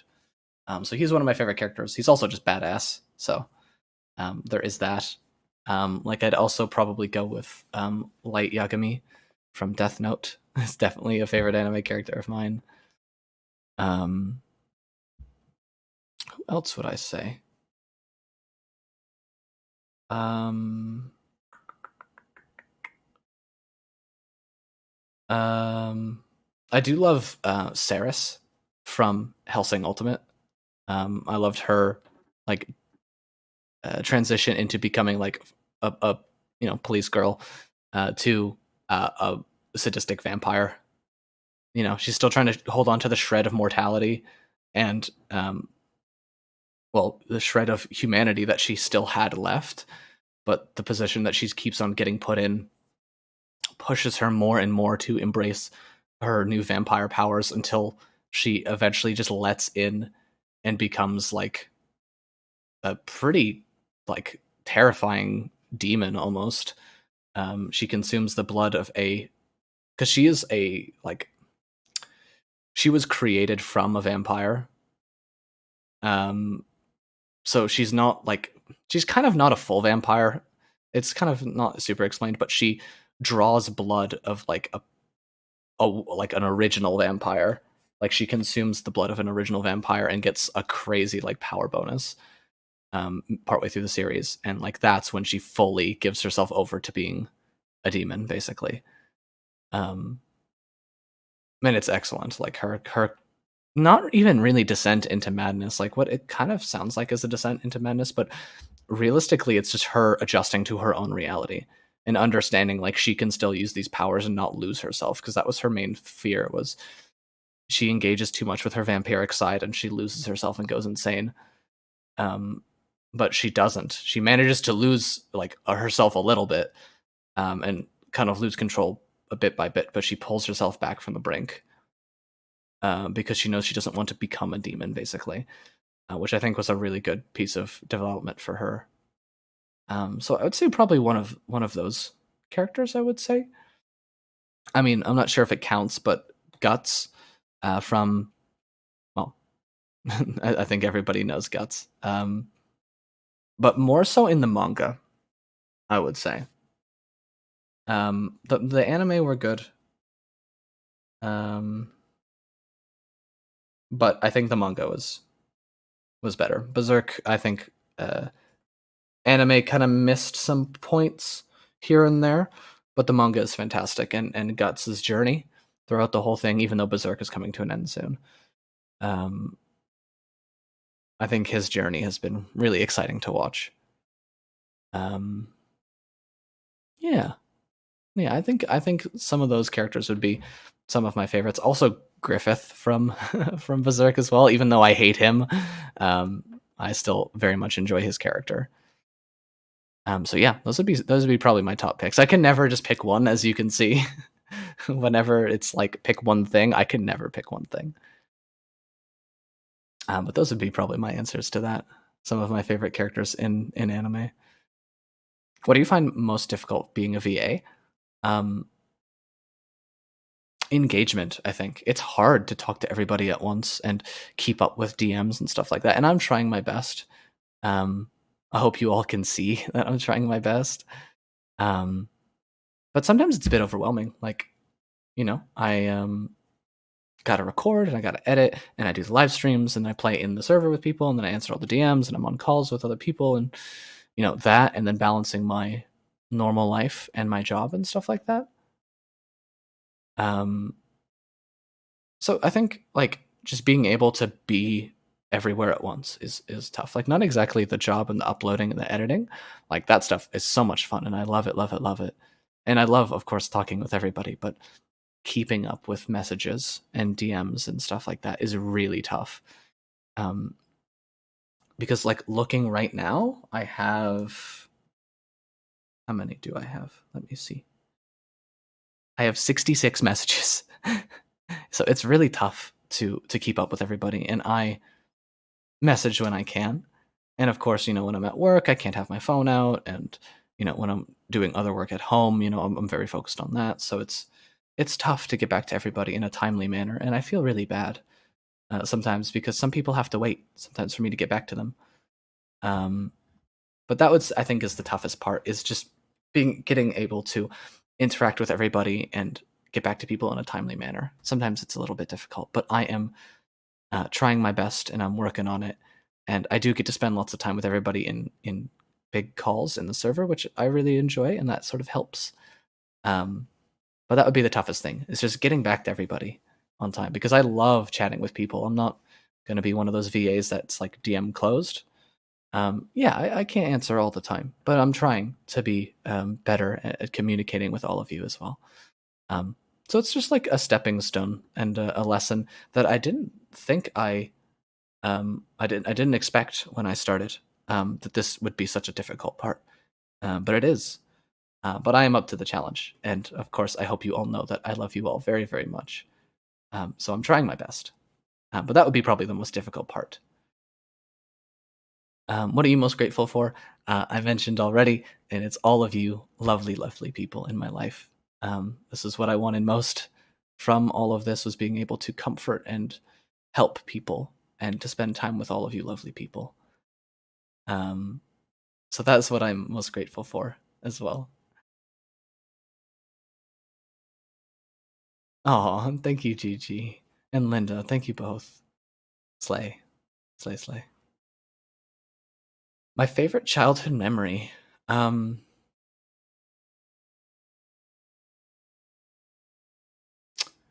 Hmm. I would say there was this one time that me and my best friend as a kid, our families are very close, and we had a nighttime picnic, and they had a telescope, and we just spent the picnic, hanging out and chatting, and me and him were running around because we were kids, and um, we looked up through the telescope at the stars, and it was just so sweet. It was so nice. It was very wholesome.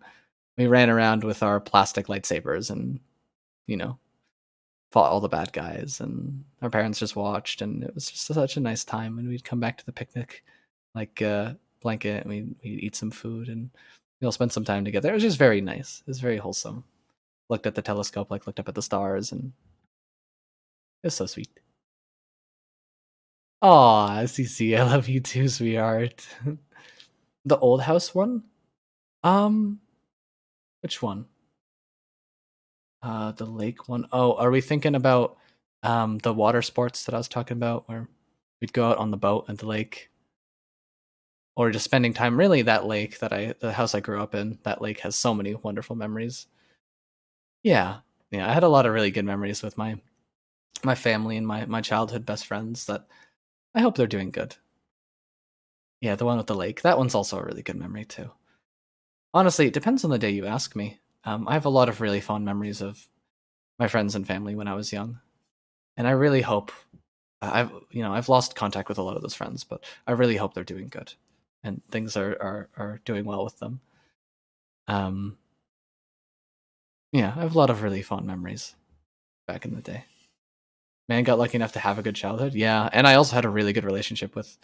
Well, yeah, I had a good relationship with my parents. My dad was not the best when I was growing up, but um, he really put an effort to change and be better, and we are super tight now. But it was not that he was like bad; he was just like a little bit absent, I would say. But no, I had a really good childhood. Um, Good relationships with my parents. They taught me really good communication skills. Like, um, if you want someone to thank for how good I am with communicating and like talking to people and comforting and stuff like that, like it comes a lot from my mom, like teaching me good, healthy communication skills. Um, but yeah, that's where, like, yeah, that's where all this comes from. But yeah, I had a lot of really good memories. His dad put an effort. That's right. My dad put an effort to be better. Um, and yeah, you can thank my parents for all of the good qualities I have. They raised me very well. My mom definitely gave me a lot of good communication skills, taught them to me. And then, if you want someone to thank for all of the trauma that I have, we can look at some of my past relationships. So that sort of like kind of clashed with that a little bit. Um, but yeah, all of the good parts of me, I think, were coming from just a really nice childhood and a good relationship with my parents and stuff like that. And then all of my problems came from my ex. Anyway, I'm just kidding. Well, partially, but still. Yeah, I love my parents too. That's so sweet. Gave up on a relationship with your dad last week. Oh, sweetheart. Oh, I'm so sorry. Oh, this got very sad. Oh, well, you always have us. So you don't need to worry. You always have us. We will always be here for you. And that's for anybody having troubles in life and stuff. We will always be here for you. Best and weirdest compliment I've received. Let's see, next question. Best and weirdest compliment I've received. Um oh, there was one I got not that long ago that I was like, that is so strange. Shout out to my mom. That's right, shout out to my mom. My mom's the best. Um Best and weirdest compliment I've received. What was I got one a couple days ago that I was like, that's wild.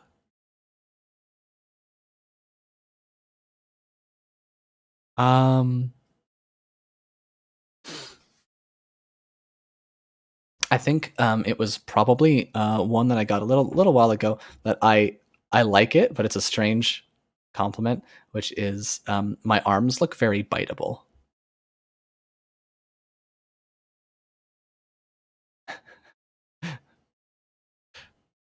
I'm pretty sure the person who said that is here also, so they might recognize it. But I loved that compliment. I thought it was so sweet.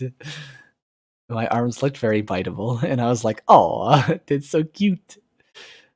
I loved it. That's probably one of my favorite ones. It's so adorable. What made me smile today? All of you, all of the stuff that you guys are saying in chat. I've like not been uh I have not been stopping my smile like almost all day. I've been smiling for almost 3 hours. My mouth hurts.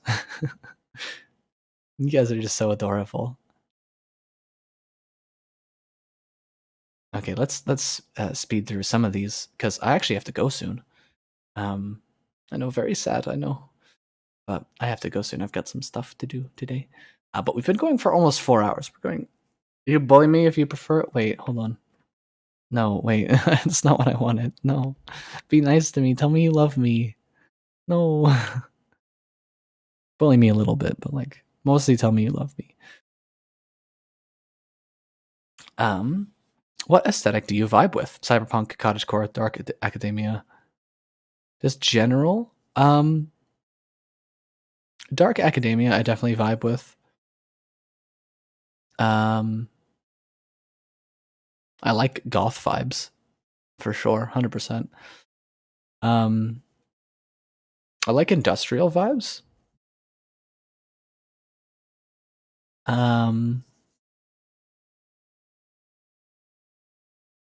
Like dark, like metallic sort of vibes as well. I don't know if that kind of makes sense. But I vibe with lots of stuff.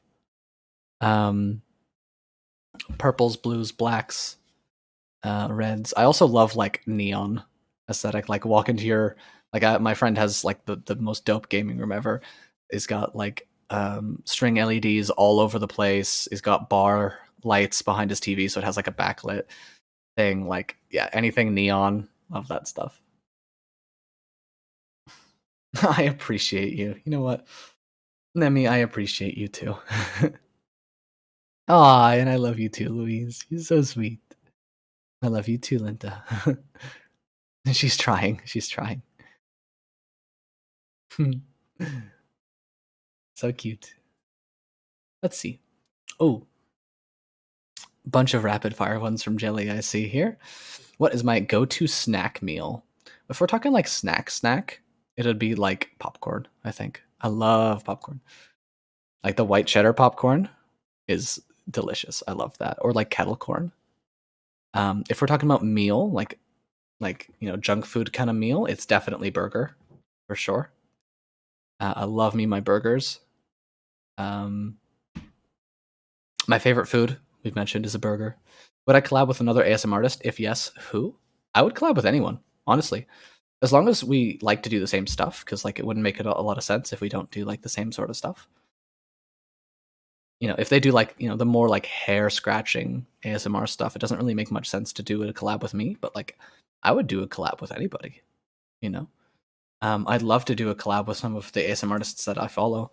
Like if I could do one with like Gigi Hunter or like Falca, that would be the most adorable. Like I would faint.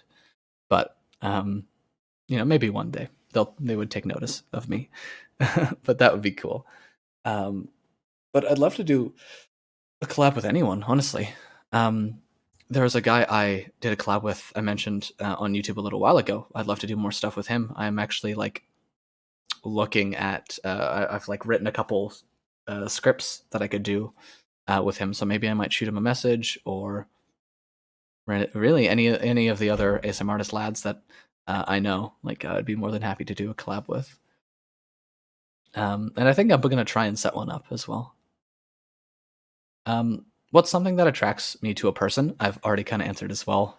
Just like the love for life, passion, you know, effort, all of that stuff, like interest, like, you know, I want them to be a lively person, you know, enjoy life and being around me. Like that's what brings me in. Having a fun, dynamic, like personality, you know, stuff like that.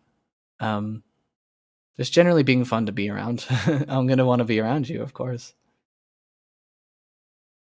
Oh, collab with you when? Anytime. I'll write a script. And we could do a collab, Nemi. Dinner time for us EU girlies. That's right. That's right. Oh, it's like 8 p.m. for you guys, I think. What inspired me to become a digital boyfriend to strangers online? That's a good question. I think like again like the comfort that I knew I could bring. I think like I definitely have had a rough go being a IRL boyfriend to people here, just because I feel like my kindness is getting taken advantage of, and I'm giving in so much effort and love, and I'm not getting it in return. And this is a way for me to give those things, that love and affection and comfort, to people who actually need it and actually will accept it, and give a little bit back as well. Like that's not what I'm here for. I want to just be able to give it to people who will accept my love and affection, and the comfort that I can bring. And it's just, I think I've been taken advantage of a lot, my kindness and my love in real life. So to be able to give that love to somebody who wants it and will appreciate it, like that is the most heartwarming thing to me. Like I want to give that to people who need it more than I want it myself, if that makes sense. Um, and it just to feel like wanted and needed in that capacity is also really really nice. But it's mostly just to help people heal and stuff, because I know um, you know ASMR has helped me quite a bit as well. So I think if I could help people in that same way, that I would be happy.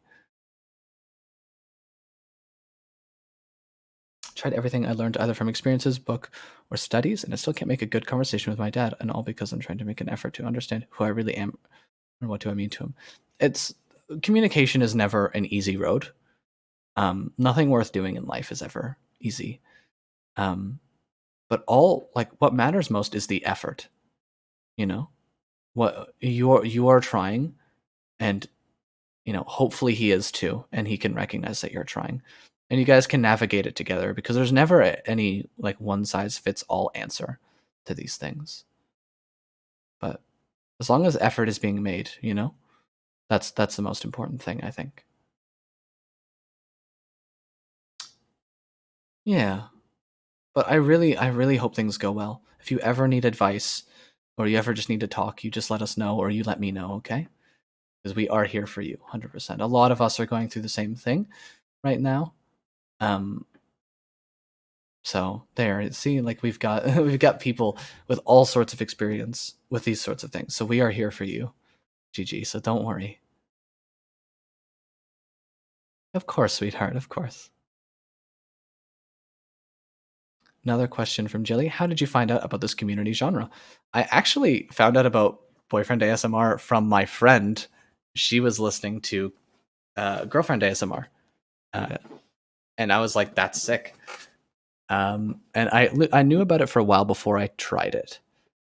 And I tried it over COVID, and it was just really, really comforting and made me feel a lot better, because like it was a rough time. The beginning of COVID was a rough time. Um, but it made me feel a lot better, and eventually, after listening to a lot of Girlfriend ASMR, I was like, wait, Boyfriend ASMR is a thing. That makes sense. And then, slowly the idea came about of like, if these guys can do it, so can I. And that's how it all came about, was my friend listening to Girlfriend ASMR and showing it to me. And I was like, wow, this is awesome. If I could be an animal, what animal would I be? Um, I would probably want to be a cat, I think. Yeah, just get pet all day, fed, get the nap, and cuddle. Like that seems like a perfect like world, I think. I'd lose my opposable thumbs, but I would get head scratches all the time. Like that seems like a good trade. I think I would take that for sure.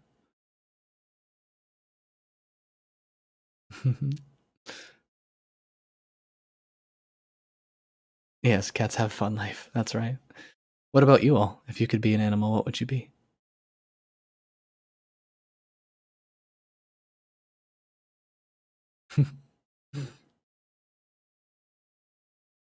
Jelly has communicated primarily today with cat gifs, and I love it. Never denying the Catboy allegations. Oh no. Oh no. Be a dinosaur, so then I'm dead. Oh my god, Nemi. Jeez. Wow. All right. Well, goodness. A wolf? Wolf is a good choice, I think. I like that. Yep, cats. Yep, they're there. I'm assuming Jelly would pick cat because her profile picture for a while was a cat too. Come on, I'm joking. That was funny though. I was not expecting that. You'd be a lynx. Oh, lynx is a good pick too. Lynx are awesome. That is like a crazy answer. I love that. I be a dinosaur, so then I'm dead. I'm putting that in the quote list actually. Hold on. I'm gonna add context though.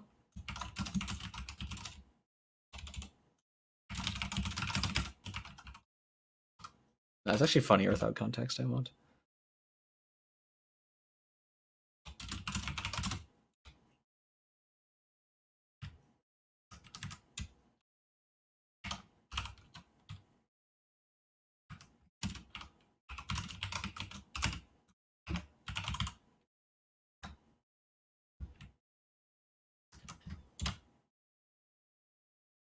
There we go. Added to the quote list. Be a tiger, some sort of feline. Yeah. Some cat, big cat, long cat, small cat. Red panda. Yes, I think you were mentioning that before. Yes, that was unnecessary. Hey, you gotta stop being so funny. You just gotta stop being so cute, and then you wouldn't be put up here. Or an orange cat in my next life. Oh yeah, you would make an excellent orange cat. Full of shame. I am on here a lot as well. Jeez.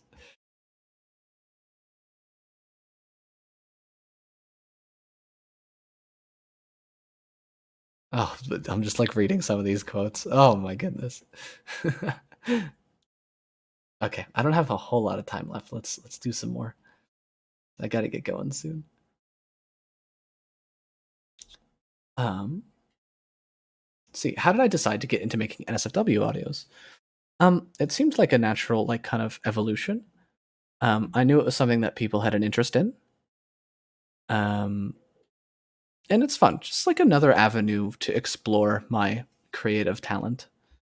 You know, I thought it could be fun, and they are. They're pretty fun to make.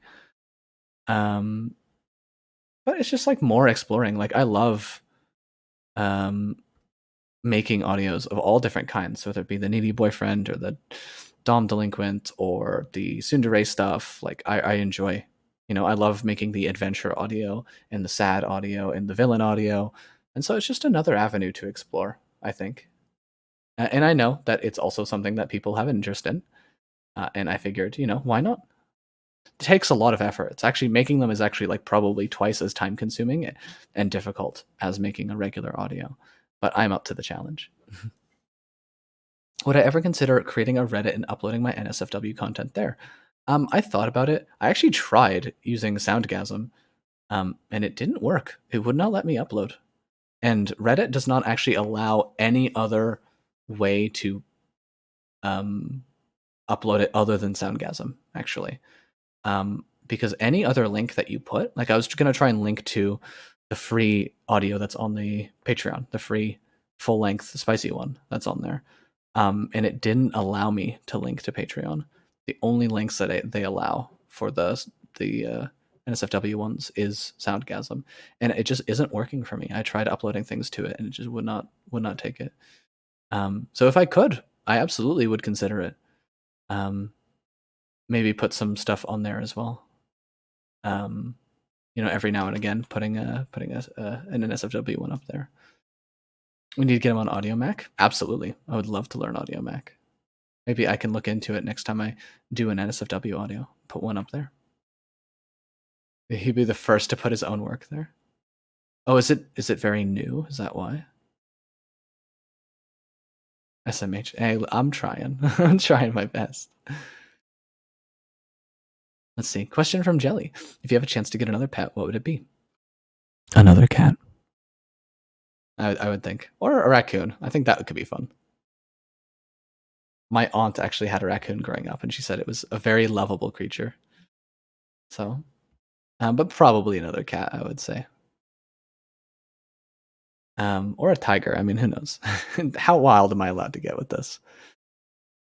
I just love cats so much. I think they're like one of the best companions that you can have.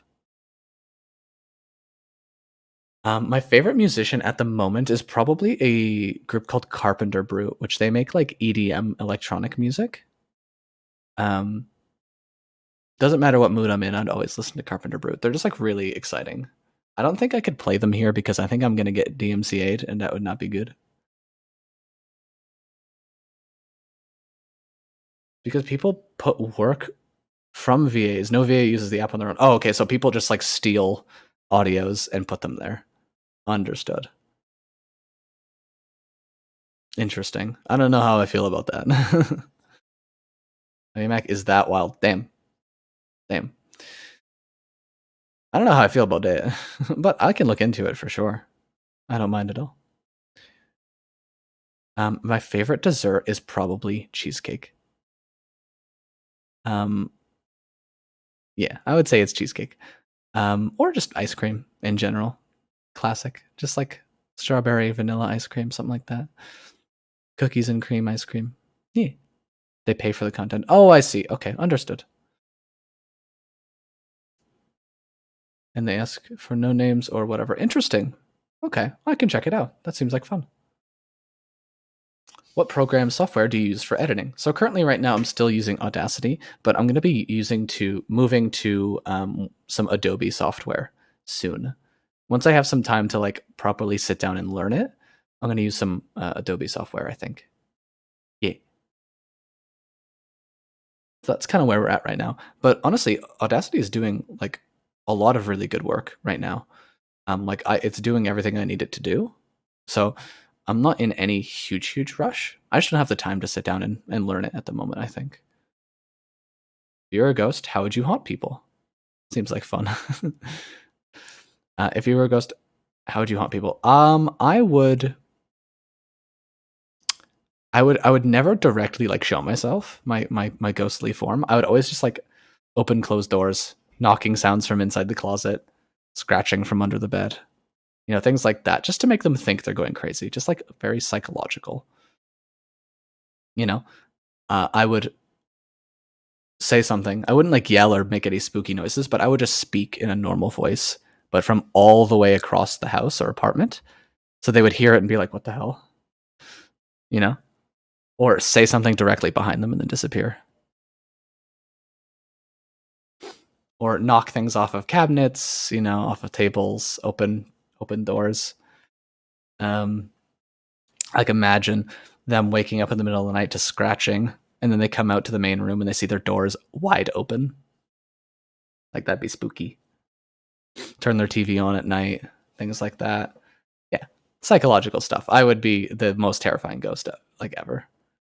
Even as a ghost, you're still cute. Aw, you're so sweet. Gigi's risen me up so good right now. You're so cute. We would have so much fun just pulling pranks on people as ghosts. Until you realize one of them could see you and you look stupid. Oh no. Well, that's when I throw a lamp at them or something. And then they ruin the fun, so then I throw a lamp at them. Kidding, mostly. But yeah, I'd be a terrifying ghost. I'd like to be, at least. If I'm gonna be haunting people forever, I might as well have fun with it,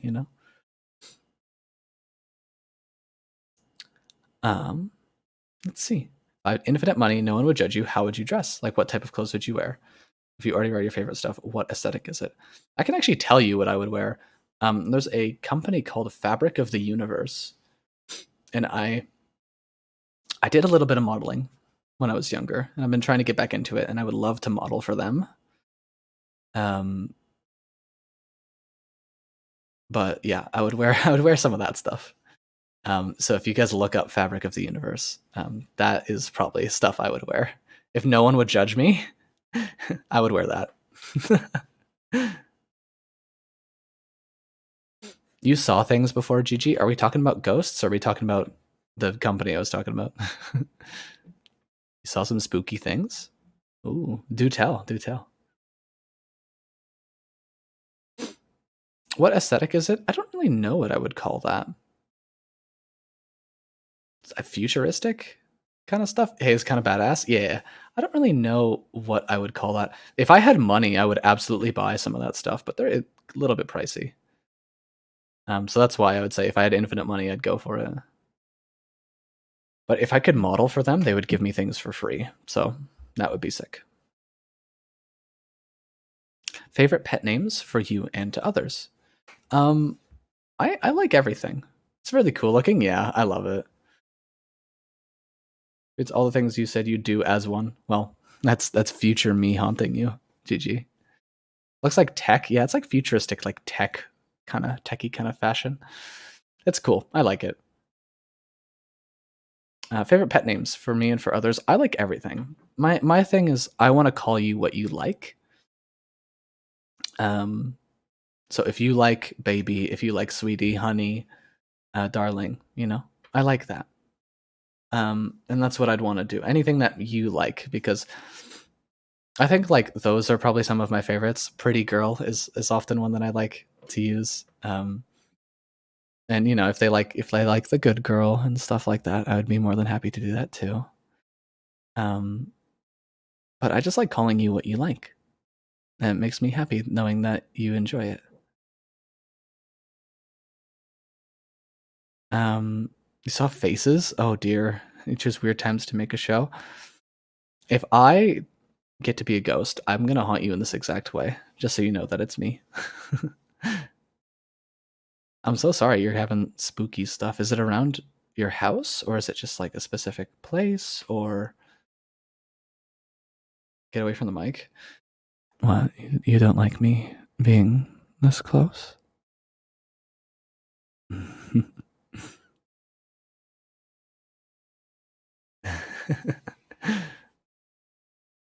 You don't like me coming this close to the mic and talking about all the things I like to call people, like baby and honey and sweetie. You don't want me to call you a good girl this close to the microphone?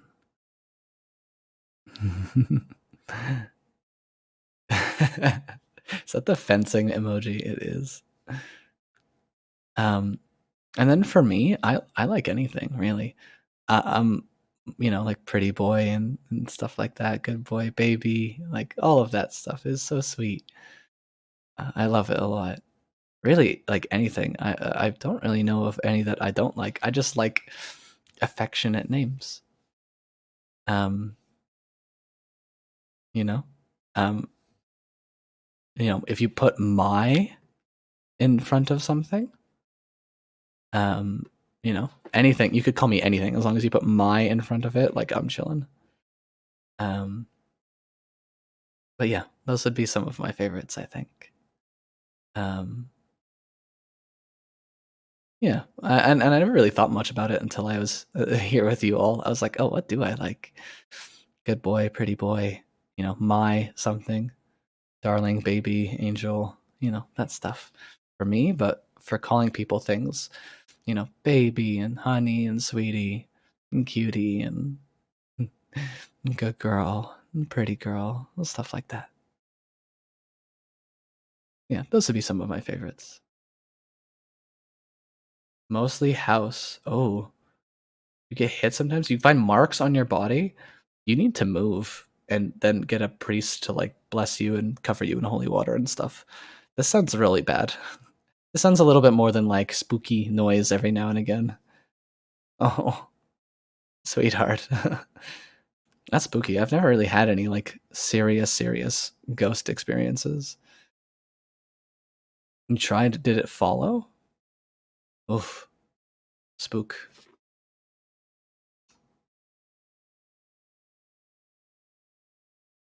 Not really scared. Oh yeah, you're used to it now. Saw that in multiple horror movies. Oof.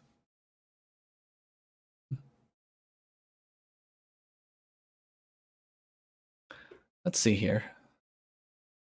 Favorite brand? What? Be my good boy and don't praise us close to the mic, baby. Okay. Okay. Whatever you say. Favorite brand and type of chocolate? Caramel, once a fruit, plain. I'm like a fan of Aero and Kit Kat. Hershey's as well, like the white chocolate Hershey's. Toblerone. Oh, Toblerone is so nice. I always get one of the giant ones around Christmas time. Oh, I love Toblerone.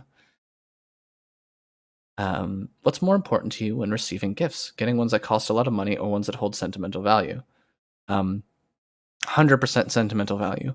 You know, if I wanted something expensive, I could go save and I could buy it myself, you know? But something that you make on your own or you put a lot of effort into or a lot of thought into, you know, maybe you write a cute message on it. Like one of my favorite gifts I've gotten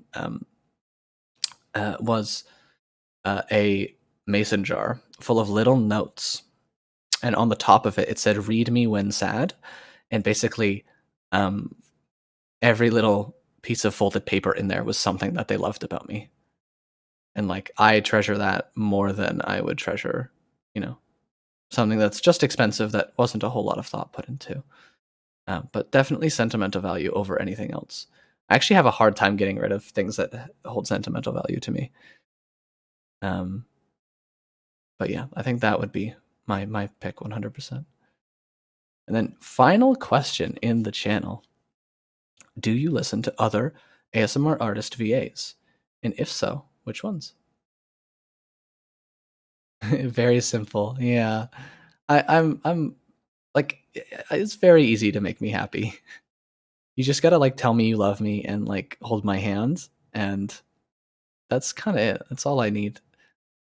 Which is crazy that my bar has been so low for so long. Um, so if that tells you kind of what I've been through, um, yeah, it's the bar has been low, but that's like legitimately all I need is just like some reassurance and some love, and you know, to feel wanted and valued. And the fact that I like haven't been able to really get that with people is like actually makes me really sad. um, but you know, there it is. There is life. But anyway, um, final question: do you listen to ASMR VAs? If so, which ones? I have a huge list. I have a massive sub list. If I to say something wild, you won't do it. You should do it. I have a huge list. I've already kind of talked at length at some of the ones that I really enjoy, the ones that sort of have inspired me. I'll keep it together. Oh, you could always message it to me. Oh damn. Oh, Jelly's. Oh shit. Jelly's coming down with the mod powers. Cyril still applies here. Behave. I know. You can DM it to me if you want. But yeah, I listen to a lot of VAs. I'm just like y'all. I listen to ASMR, just like everybody. Um,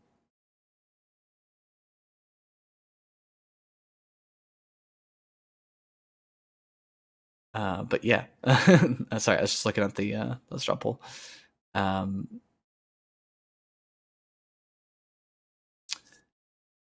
me look. Let's see. Let me see my sub list. I sub to a lot. But yeah, I would say like the main ones I listen to. Gigi Hunter. Fake ASMR. Where's my sub list?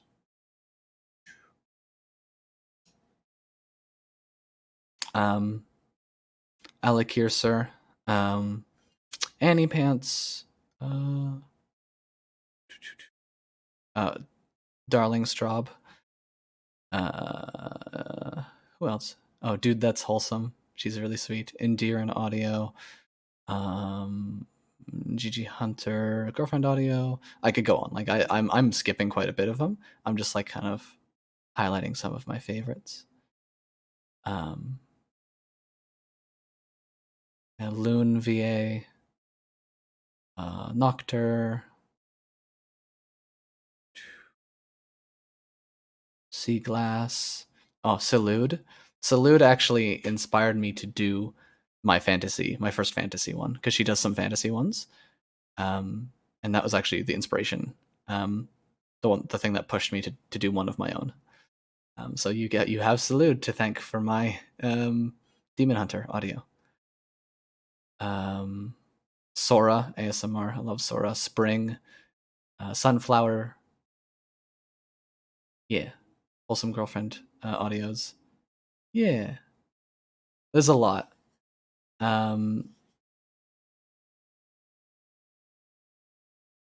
I listen to quite a bit. I don't listen to. I actually don't have a lot of time to listen because I'm usually like working so hard, up so late, plowing away that I actually fall asleep instantly now. I actually don't. I can't even turn on an audio before I knock out, which is sad because I miss it. I really enjoy girlfriend audios. They're just so comforting and sweet, and like I know the power that they have. And I want to be able to give that same comfort to all of you, of course. What question am I on? I just answered the last one. That's right, the last one in there, which was yours, which was, do I listen to other ASMR VAs? And if so, which ones? I listen to so many. I'm pretty sure I'm subbed to how many channels here? How many ASMR channels am I subbed to? Let me check. Let me count. Ready? Okay. 1, 2, 3, 4, 5, 6, 7, 8, 9. Scroll down. 10, 11, 12, 13, 14, 15, 16, 17, 18, 19, 20, 21, 22, 23, 24, 25, 26, 27, 28, 29, 30, 31, 32, 33, 34, 35, 36, 37, 38, 39, 40. We're still going. 41, 42, 43, 44.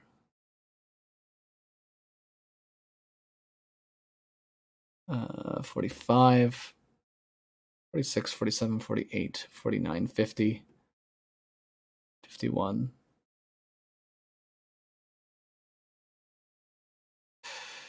52, 53, 54, 55, 56, 57, 58, 59, 60,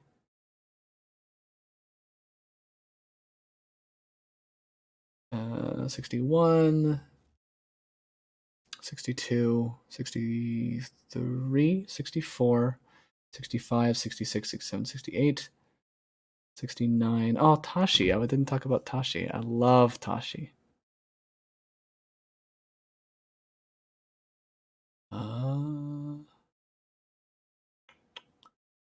70, 71, 72, 73, 74.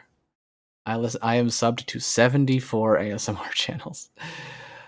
Ah, I didn't think it was that many. Oops. Oh, Lee May is back. Hi, Lee May. Hi, Cutie Pie. I didn't even realize. Yeah. So, there you go. I am just like all of you. There you go. But I would say I have like a handful that I really am really enjoying. Like I have like my top tier probably, which are the ones that I've mentioned. Those are the ones that I enjoy most personally. Yeah. So that all being said, I do have to draw to a quick close.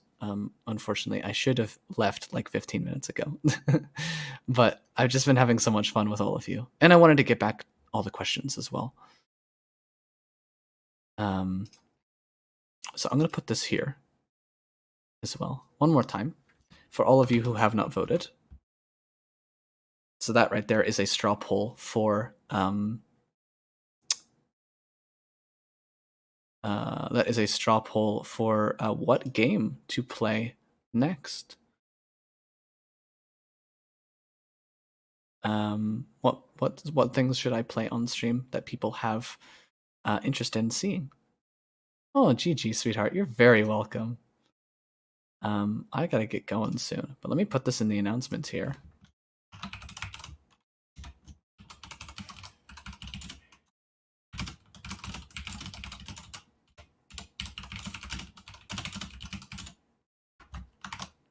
There we go. So I'll put that straw poll down, and I will post that to YouTube as well. So people can make some votes on what they would like to see me play. And if people have other ideas, they can message me as well, or they can comment, or whatever it might be. Yeah, let me put this on here as well.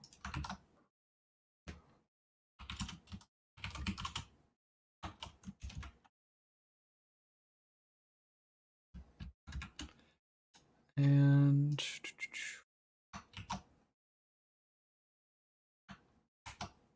there we go. But thank you all for being here. I really appreciate all of you coming in and just spending 4 hours with me. You are all so sweet. So thank you all for being here. I really appreciate it. I hope you guys had a lot of fun.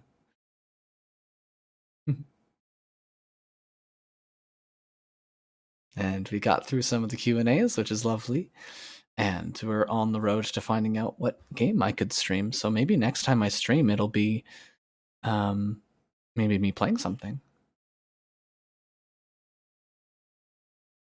Oh, I'm glad you guys had fun.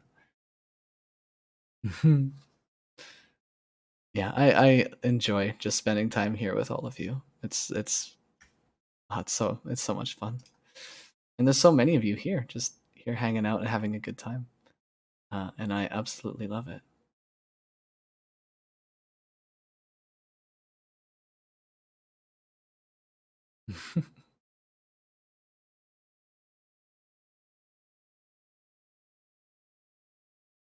You love it here? Oh, I'm so glad.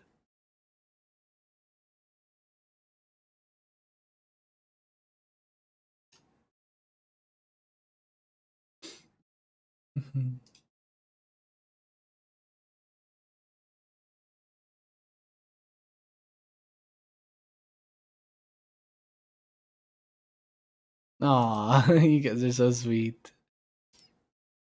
Thank you. It's tiring getting doing all of the streaming. It actually, like, after my first one, I like knocked out like immediately after. No, so cute. Thank you, thank you, thank you. I'm such a sweetie. Thank you all very much. I'm gonna get ready for my day now. Yeah, I will. I will treat myself tonight. Oh no! Oh no! Oh no! Taco! We were just wrapping up. Oh, sweetheart. It's done. Yeah, I just finished up. I gotta get going soon. I actually was supposed to leave like 20 minutes ago. Let me Google Maps.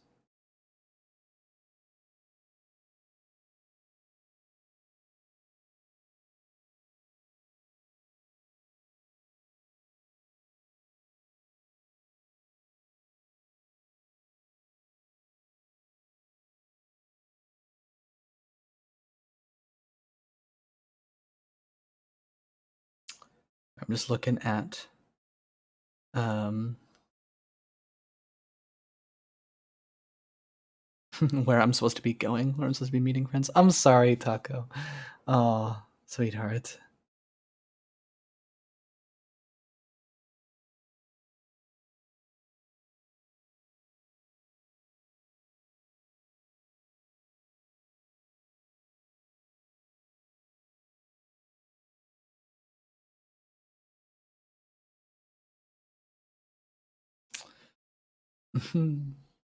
Oh, thank you, Taco. So sweet.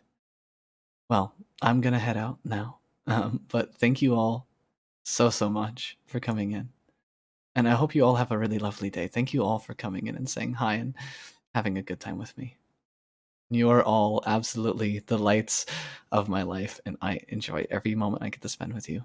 So whether it's here or on YouTube or in Discord or whatever else it is, I always love seeing you guys pop up on my screen. So thank you all again for coming by.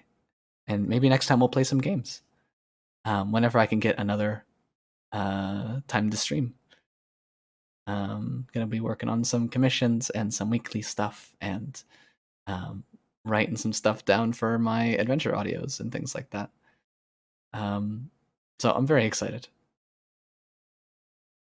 So, I wish you a happy day too. Have a good day, everybody. I love you all so much. You are all just so sweet. You make all of the effort and the sleepless nights and everything and all of the stuff and energy I put into this all worth it. So, I just want to say how much I love you all. So, I will see you all later, okay?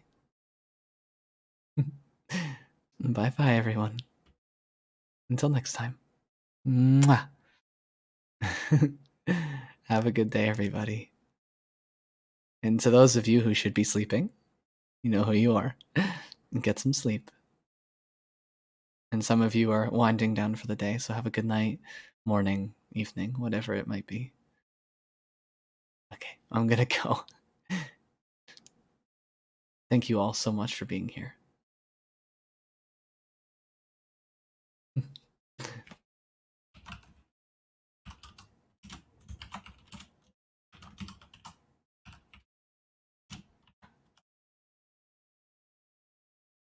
There we go.